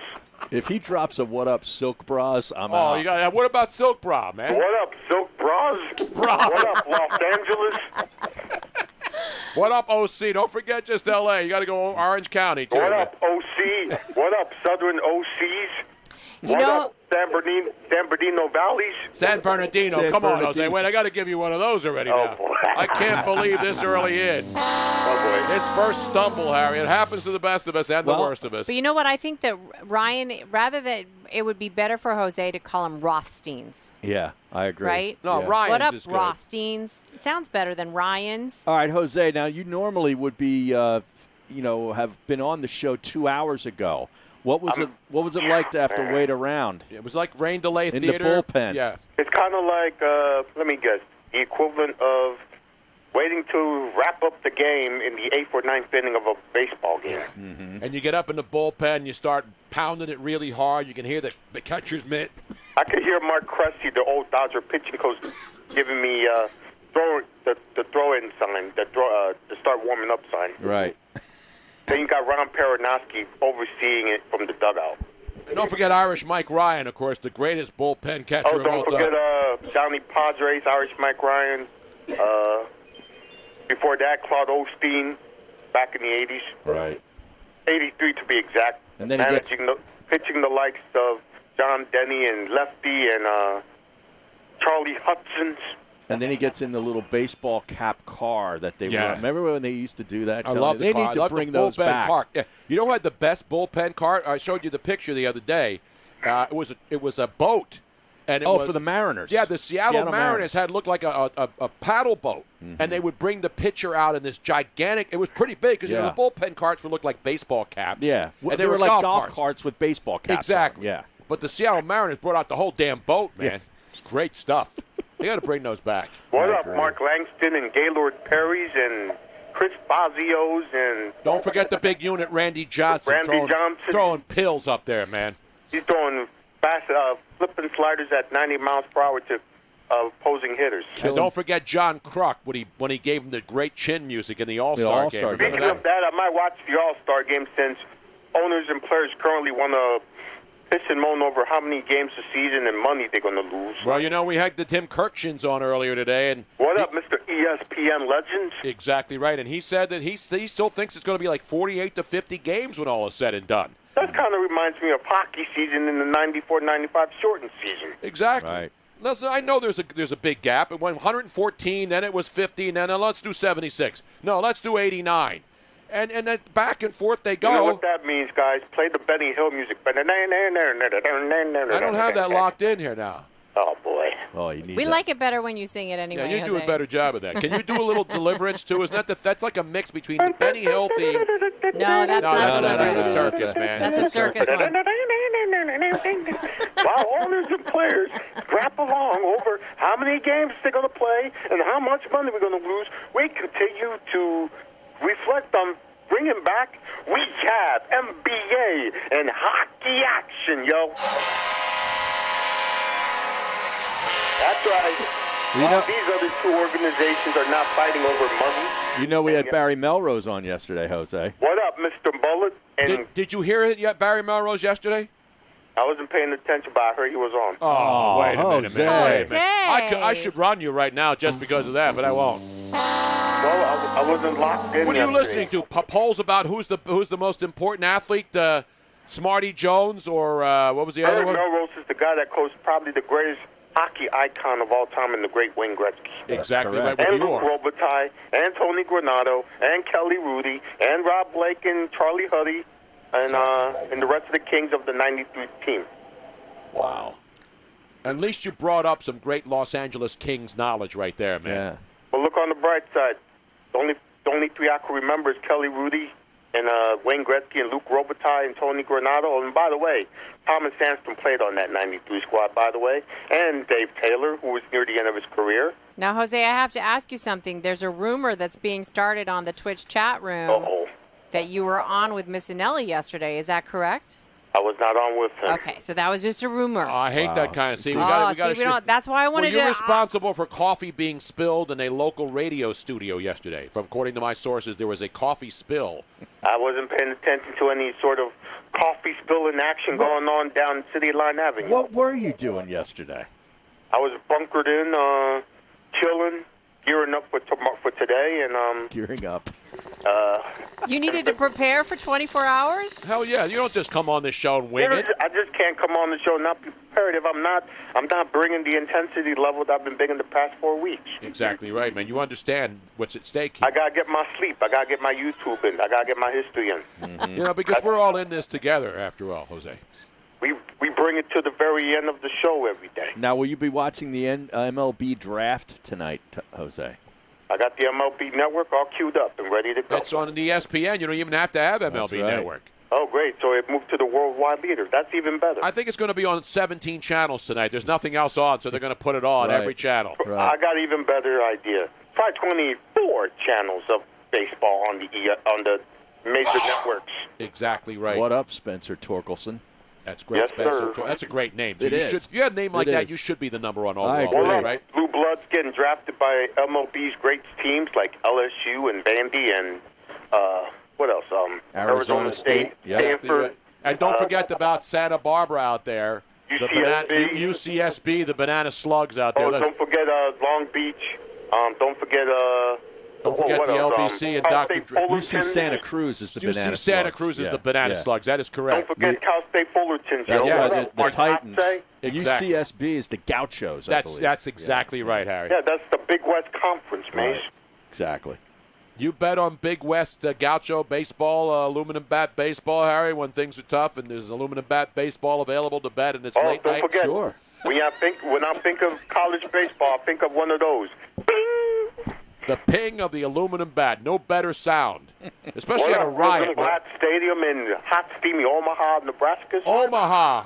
I think that's where Major League Baseball is going to be playing this year at the Rosenblatt Stadium in Omaha by the time they get this thing done. No, because I think it's still around. It's just they use TD Ameritrade Stadium in Omaha now. Is it TD Ameritrade? Yes, What happened to Rosenblatt? it's still there, unless they tore it down. He's sold out. Did he sell out?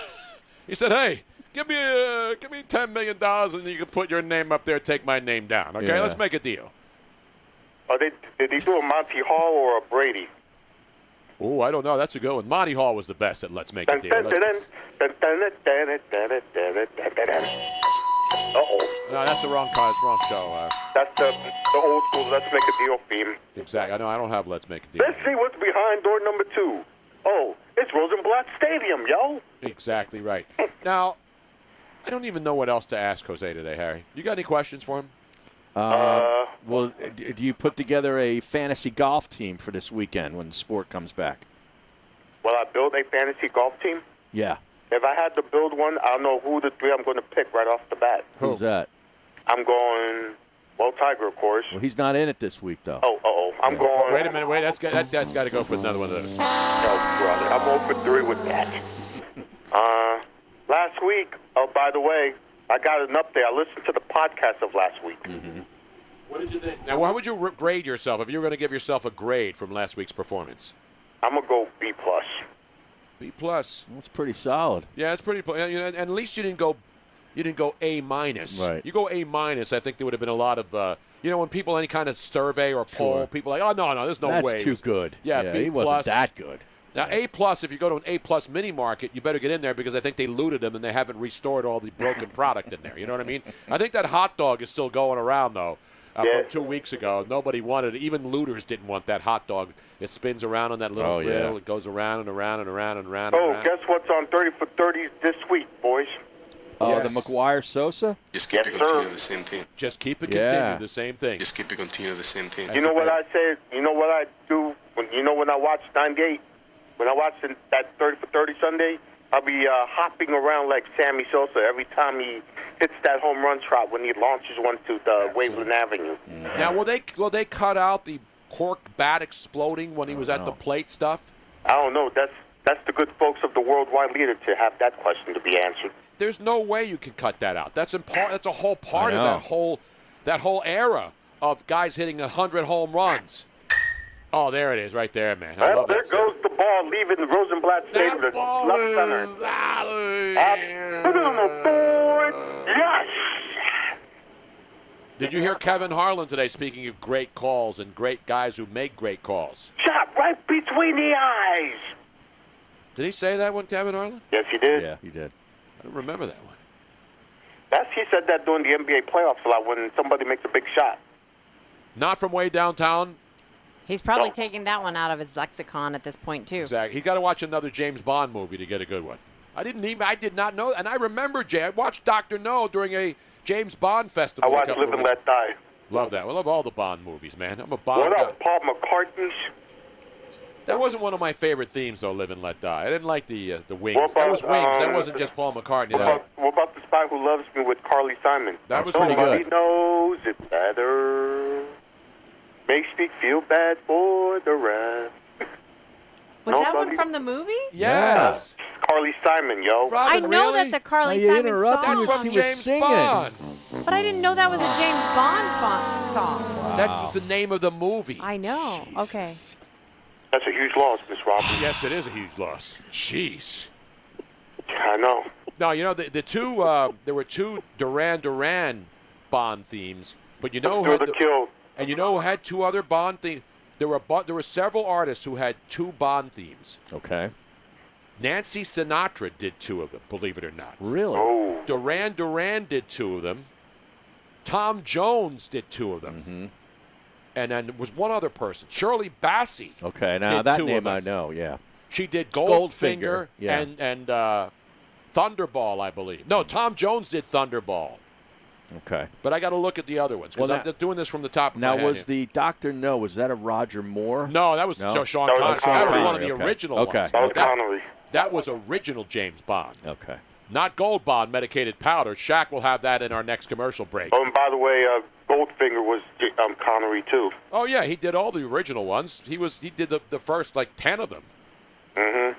In between, you had Timothy Dalton, you had Roger Moore. Exactly right. And don't forget, what's his name? The guy who does the Mamma Mia movies now. Pierce Brosnan. Pierce Brosnan, who went from Bond to Mamma Mia. You talk about a guy who just absolutely. Absolutely. Once you go from James Bond to Mamma Mia, it's over. It's over. It's over. I gotta get one of those I'm out on Mamma Mia. I'm out too, Harry. I will never be out on Pierce Brosnan, though. I like, what's his name? Daniel Craig. I like that wasn't a Bond movie, and I can't say. Daniel Craig, I think, embodies the more He's traditional. the woke Bond now. No. Daniel Craig, he represents what's in the book, the original Casino way. Royale? Yeah, I mean. No, but now they're wimpifying him. They don't want him to bang chicks like Bond always does. I don't think his drink's stirred. Now they keep putting new drinks in there. Everything's about merchandising. You know, Bond used to drink martinis, yeah. vodka shaken, not stirred. Yeah, and now they have to get a sponsor, and he has to order it by the name of the sponsor. Oh, is that right? And now he can't bang chicks. He just has to meet them and then say, okay, listen, normally I would take you in right now. We just met 5 minutes ago. Mm-hmm. And then we have some unbelievable music playing in the background. That. Oh, Miss Robin, I send you my my new picture on your messenger on Facebook. Okay. Yeah, he wants to upgrade. He wants his to shot. upgrade. He wants to upgrade Let me his shot. check it. I will Well, see that's if an I old can- picture of Jose. It He is. needs- I need a new He one. needs a new headshot, so to speak. I did one for myself already. Beautiful. Hey, Oh, see, that's he's very doing nice glamour. of you, yeah. Now, where did you go to Glamour Shots? Did you go to Sears Portrait Studio? Where did you get No, this I done? did it on Insta, yo. Instagram. It's all about branding, Jose. Yes, you know it that. is. Yes. It's about it is. branding the name, yo. Have you been branded? I'm going to go get one of those real big ones that sticks right out. Not like a bull, but I'm all right. Ladies In and any gentlemen, case, you know what game I watched via YouTube this What? weekend? Which what one? did you watch? It's going to be an NBA version. Game 2, 84 finals. Celtics-Lakers. Celtics-Lakers, yeah. Henderson stole the ball, yo. Classic series. No, that wasn't Henderson stole the ball. Yes, he did. Oh, yeah, I'm Yeah. thinking of Havlicek No, stole no, the ball. that That was- was way that was in the back. 70s. It's all over. It's all over. That was Johnny Most with Yeah. Havlicek stole the ball. It's all over. It's That's all over. 1966 Eastern Conference Finals action, with the cigar being lit up in front of our face again. Exactly right, man. Exactly right. Yep, I remember that. That's the trademark Red Auerbach tradition, yo. Every time he wins, he lights up a Stokes, yo. That's Yeah, right. exactly Sitting on right. the end of the bench. Yep, that's right. Meanwhile, as Jose once said, Jose, I'm going to be posting this in just a minute. Thank you. But, dude, you got the COVID beard, the COVID beard going. dude is right, man. Dude. Other than that, I didn't know he had that in his archive. See, I have that in the machine, right? Other than that. Other than that. Exactly. Oh, man. All right, Jose. All right, Jose. All right, boys. I'll There he call is. you next time. Let's give him a semi-roaring round of applause. Yeah. We're going to have to grade him on a curve now, Harry. Sliding scale.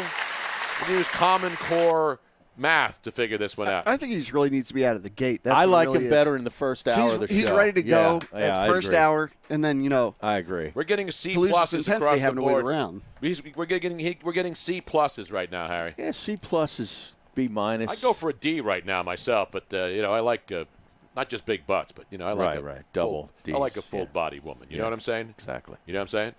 But we also have, we did. We were wondering. He had some moments. Mm-hmm. He didn't have the flow going. Yeah, He had some. He's spurts. ready to go right as the show starts. He had some That's short spurts, but it wasn't like one continuous rant. Not even rant, because he had some good hockey Right. knowledge. He mixed it up. You know what he needs? He needs fresh content, and we just don't have it right now. Exactly right. You know? Exactly right.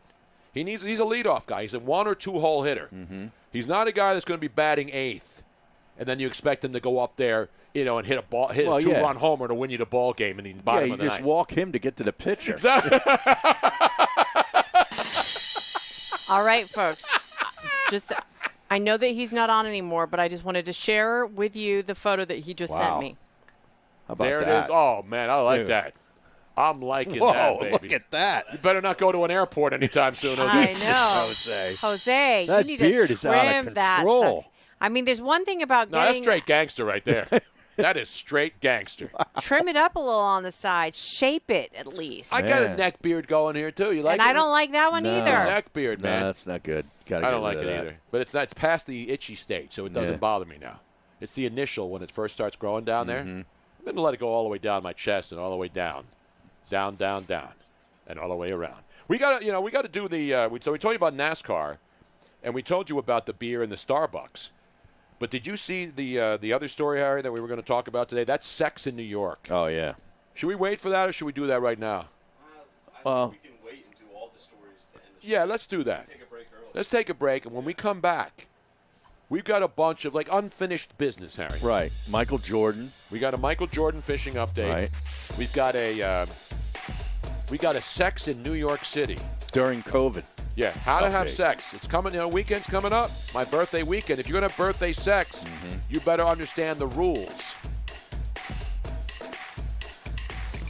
So stick around, and maybe if you want to call in, maybe we can squeeze a call in too. 215-462-TONY, 215-462-8669. That's the number. We're coming right back. What up, Sasquatch? Jose's been inside too much. Wait, we've been Haven't told we to all? stay inside. Haven't we all?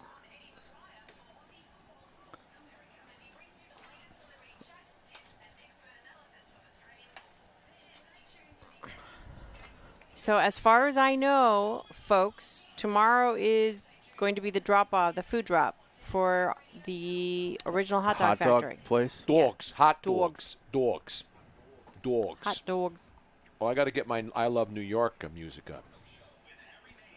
I love New York. We got some Woj bombs about the NBA, huh? What's happening, brah? The NBA and the Players Association are finalizing terms on return to play plan today. There's a fraction of the players discussing as a group whether restarting the season in the Orlando bubble is a good idea. Not enough hoes? Several dozen players participated in a call. They're expected to agree on a provision that wouldn't require players to restart the season, nor subject them to discipline for staying home. So maybe it ends up just being the playoffs. Playoffs?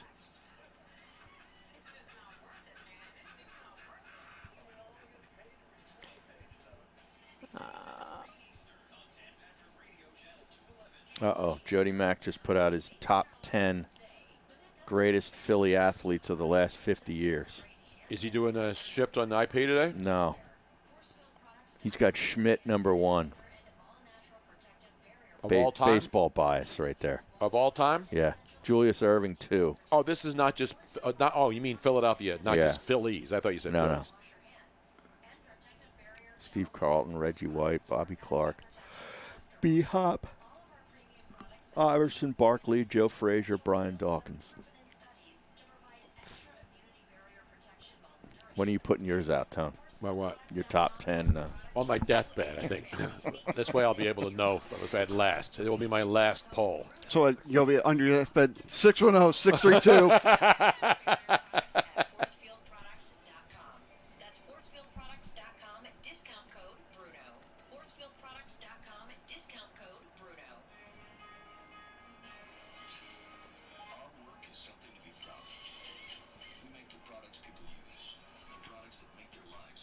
His final words were, other than that. How about that I had that in there? Yeah. Because this is from the Into the Night show, this machine. Oh, here's 11 through 20. He actually did 20. Oh, man.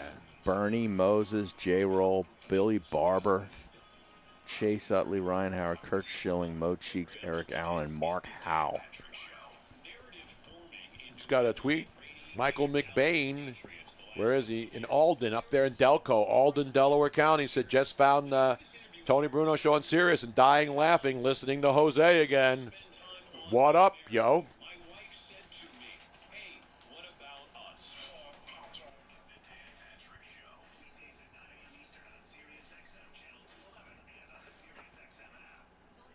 About a minute. So we're going to have a couple extra minutes here. All right. What's going on in the Twitch world? I want to apologize to the Twitch chat room for some of the people that were in there. I hopefully took care of them by either timing them out or blocking them. But there are clearly some instigators on there. So we apologize for them. On the Twitch stream? Oh yeah, there was somebody that was using some very bad language, and it was somebody. It was a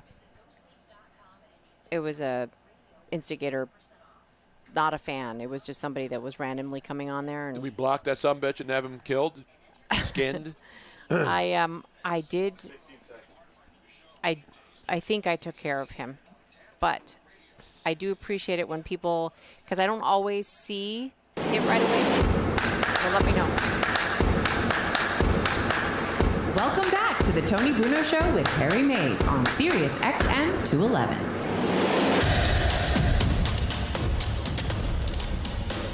So things are coming back. We talk about all the racing and stuff, and MLS down in Orlando again. Orlando's becoming the epicenter of all sports. That's right. Except the NBA. They're bickering, although they're obviously going to come back. But Woj at ESPN, Harry, has some nuggets that you were talking about a couple minutes ago about some of the players don't want to go there, and So we're getting that kind of stuff. And you're going to see that. Baseball players, once they come to an agreement, there's going to be guys that saying, I don't know about this. 48 games, do I really want to do this? Yeah. So you know that's going to happen, Oh, yeah. right? You No know doubt. that's going to happen. And, there's legitimate concerns. But if you're negotiating to return, then return. If you don't want to return, then just shut it down. Right, and then you're not going to get paid. Yeah, that's why they don't want to Right. shut it down. But they want to bicker. Everybody eventually comes to an agreement or they walk away. Yeah, that MLS thing starts on July the 8th, and it's going to be like a tournament in Orlando. And then I think after that they're going to resume this season, from what I read. But, come July, we're going to have a lot of stuff to watch at least. Damn right, man, especially on the beach. Meanwhile, we got to get into this. So do you have any of the Woj stuff? So it's this guys that dump. But that's basically a summary of what's happening, right? Yeah, I mean. Adrian Wojnarowski says that the players, they're starting to try to finalize this stuff. Yeah, and there was evidently a conference call where some of the players were on it, and they were discussing that some of the players thought it was not a good idea to resume the regular season down there. I guess for teams that just Are barely hanging on, Just And put, they're like, why don't they just put do New the Orleans playoffs. in? Put New Orleans in there and call it a night. You don't need no Washington Wizards. Right. I mean, seriously? Yeah, I agree. Anyway, we got to get to this sex story, Harry. Because, sex sells. Sex and violence, although violence right now, not so much. Violence is out. Sex always sells. It doesn't matter where it is. And one of my favorite places, because, I love New York, Harry. Yes. In the Lake George region. Back in the 80s, they had all these great commercials. Let me play a little one right now. I'm going to use this in the background.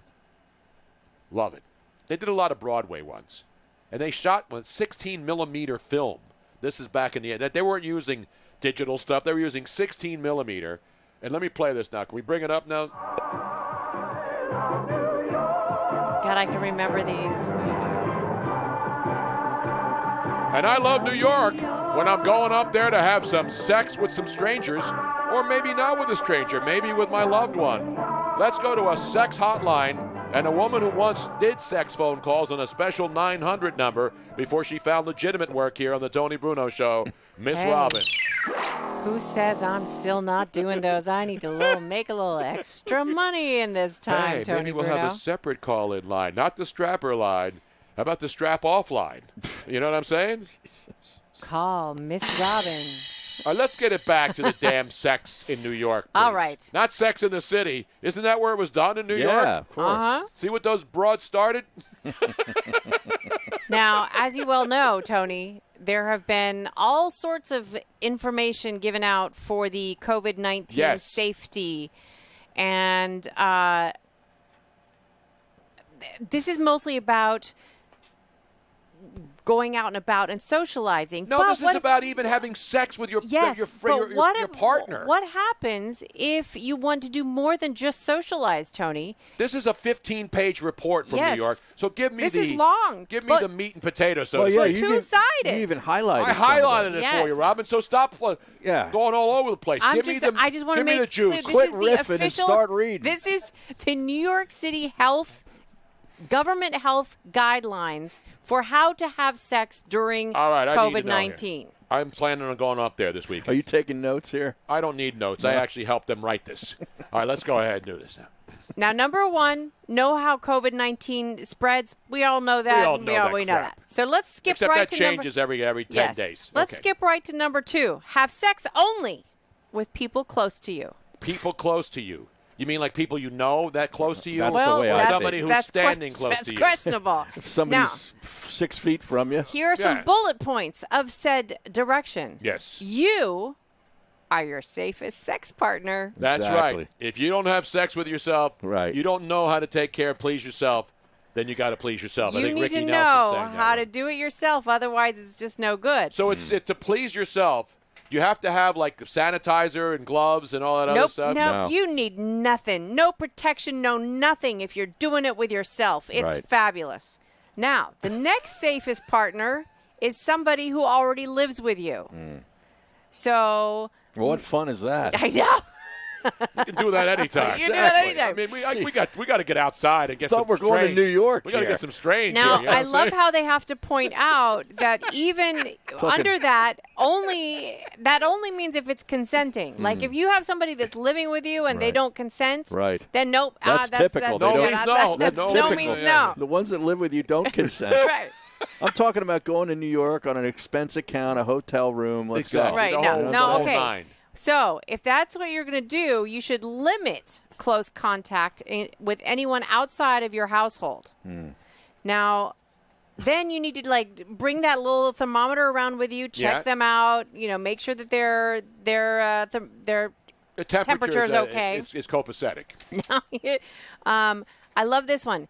If 2 is company, then 3 or more is definitely a crowd. So they're saying abstain from What? group sex. Are you kidding me? Two chicks Yeah. at the same I- time. Unless you're, I go- unless if I you're go to New York- protesting. Unless you're protesting. you could have a protest orgy. chicks at Just the bring same a sign. time. Just Yeah. bring a sign. Bring a sign. Or even better yet, write it on your body. Right. That's brilliant. Then it's okay, I'm sure.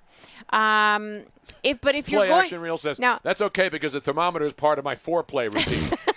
now if you're going to do this, if you are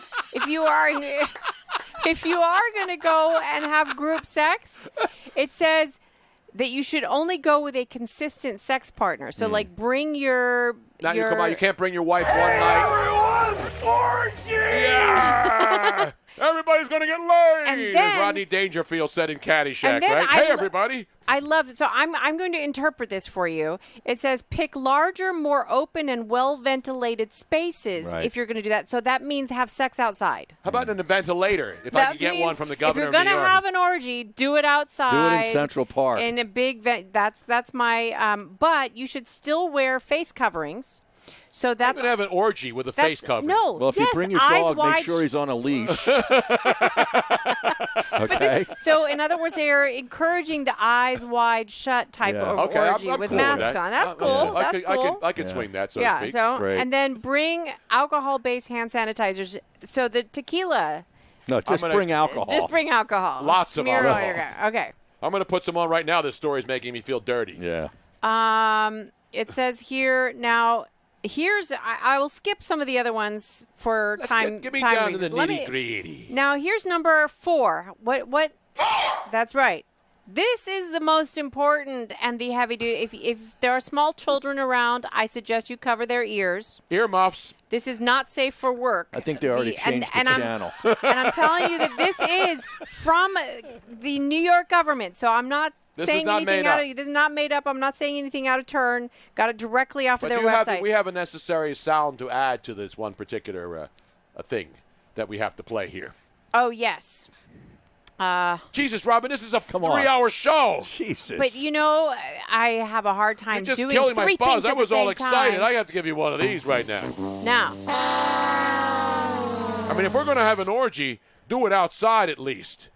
so Thank number 4, take care during sex, meaning kissing can easily pass the you. virus. So no kissing. Right. Swapping spit, None of that stuff. not a Okay. good idea. No French kissing, and that's out of the question. Wear a face covering or a mask, which Uh-huh. we've already covered. Right. Right. And last but not least, And this is the most important part. this is the most important part. Rimming Oh, God. might spread the virus. Might. Now remember. This is an official Has government Dr. Fauci document. weighed in on the might. Now remember. Might. Might. Not necessarily, but Right. it might. It might. I'll tell you what it would do. It Might. would flatten my curve right now if they were going to do that to me.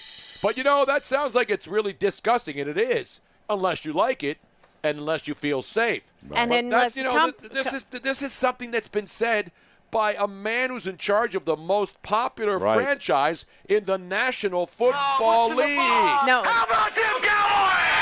And then here's the last thing that we want to say, and I believe that Jerry Jones has I just the said, answer. just set He that up, set it Robin. up. Hello? It says here, make it a little kinky. Be creative with sexual positions and physical barriers like walls that allow sexual contact while preventing close face-to-face contact. I want me some glory hole. Boy, we all of that to set that up and then Robin doesn't. I'm going to have to give her another one. I'm saying C- on that one. Wow. Not my style to rip. See, that's I what even happens when I have highlighted to it try for to you.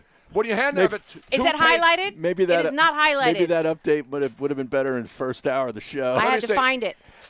I got what's that right there? Is that highlighting right there, Harry? I read the highlighted part. And it's on the back part. This is a 2-page documentary here. Yes, Ryan. You have to give her a C because you can't give her a D after that. No, exactly. No. Oh. Wow. Whoa. That's the I'm a rim first time shot. our new employee has taken a shot at Miss That's a rim Robinson. shot. Yes, exactly. Well, that's exactly what a rim shot is. Exactly. Where do you think that term came from? I want me some glory hole. Even Jose is laughing at Robin's performance right now, according to Dean. You are right about that, boss. Wow. At least Robin's not throwing stuff. Exactly. I'm thinking about it. When you have a 2-page thing, instead of trying, you got to highlight. I did highlight the first part. I highlighted the Where's take the- care, where's the highlighting of- kissing, rimming, wearing a face mask. All of those things are highlighted. And where's the The highlight? rimming is highlighted in Where's yellow. the wall? Where's the wall? The Rebel wall. man, oh my goodness, Robin is off her game for real. Really, Where's man. where's the about the wall? Where's that highlighted? The Tony? Wall was an album from Pink Floyd. Pink Floyd. I realized once I got to the bottom of where you handed it to me, the wall is not highlighted and is on the other page. I don't care about the wall. You can do it anywhere you want. You can do it on the wall, on the steps. You can do it The wall doggy isn't built. style. It's not built yet. And China's going to pay for this. Only portions of it. China should be paying for this segment, Right. for God's sake. Jesus. That's the last time you do a sex segment on the show, Robin. Okay. Leave the sex talk up to me. Thank God. There is a wall in China. Yes, there it's called is. the Great Wall. Exactly. It is great. It's phenomenal, too. And Michael Jordan went fishing with his boat. You know what his boat was called, Harry? Catch 23. Catch 23. There's Yes. going to be a 30 for 30 on Michael Jordan catching a big marlin. Yes. Not Morehead Billy City. the marlin, of course. I think he got scalped a long time ago. But he was out fishing with his boys. Yeah, his boys. He's in the big tournament, the Big Rock Blue Marlin tournament in North Carolina. That's a big fish right there. 442.3 pounds, Tony. That's a nice fish. Nice fish. He says he's going to go out and get a bigger one because this tournament continues. Yeah. Good stuff. I think we pretty much covered it now. It's the 6th heaviest reeled in so far during the tournament. That's just during the tournament. Wow. And he killed that fish. $3.3 million in the overall purse for this I tournament. know. That's one night in the Baccarat room for Michael Jordan. Exactly right. We want to thank Tim Kirkshin, Kevin Harlan, Miss Robin, Jose, all the people that called in on the Strapper line, and all you great listeners out there. Be careful out there. We'll be back here for a big Thirsty Thursday. Don't drink and drive. Don't text and drive. And God bless America. It still is, at least at this hour, the greatest country on earth. Good night, everybody. Sheesh. But that was funny. What the problem is that I was trying to get the audio up plus read at the same time and try to find where it was. And I set it up, and I said, Robin, don't we have a... The problem was that when you were setting it up, I actually tuned you out for a second because I was trying to... Apparently, I can only read and look for something, and I can't listen at the same time. Did you ever watch Forgetting Sarah Marshall? No. No, I didn't see it. He's teaching him how to surf. He's like, do less. Do less. Now you're doing too much. So anyway, I didn't hear the setup because I was trying to find the video. I even played How About Them Cowboys. know. What was I supposed to do, scream? It's the Dallas Cowboys, Robin. And then I didn't have it up. Robin McMullen now being called on the I Twitch know. stream. Wow. Wow. Jay Although I Notor. can't wait. I have to prove something. I can't completely. So Tony hands me this, and he goes, Robin, just read the highlighted. Just keep it continuing So the same thing. highlighted here, right? Highlighted there. The actual I part. didn't look at the first page. I didn't the got the most important parts. The actual part where it's about the wall is not. I didn't care about the wall. It's about rimming. It's about standing up. It's about The doggy glory style. hole, though, is specifically about that. No, rimming is the glory hole. No, it's not. Where do you? No, it's about having sex through a wall. That's a glory hole.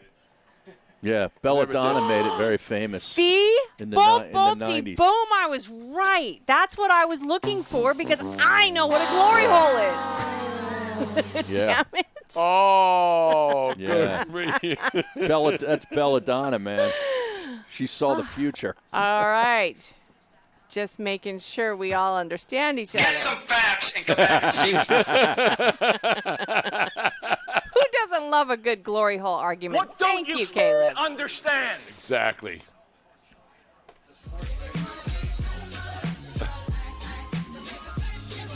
I never gave out my gambling Oh, picks. God damn it. Now you're going to have to post those on your private page. This knife has a You can turn off our mics. very easy. In our world here, there live a happy little mountain. Thanks for tuning in to the Tony Bruno Show with Harry Mays. Did you miss any of the show? Subscribe and download the audio available on all your favorite podcast apps such as iTunes, Spreaker, etc. Hope to see you back here live Monday through Friday from 3 to 6 p.m. Eastern on SiriusXM Channel 211 and Twitch.tv.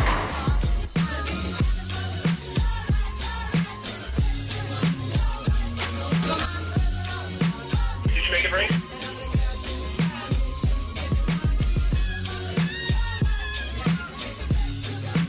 There's no one that can match me.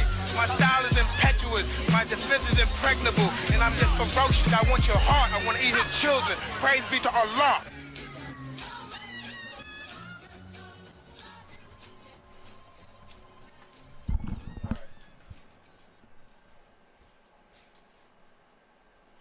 All right, are we clear on the Twitch stream? Wrote down all the stuff that we talked about, right? We're clear.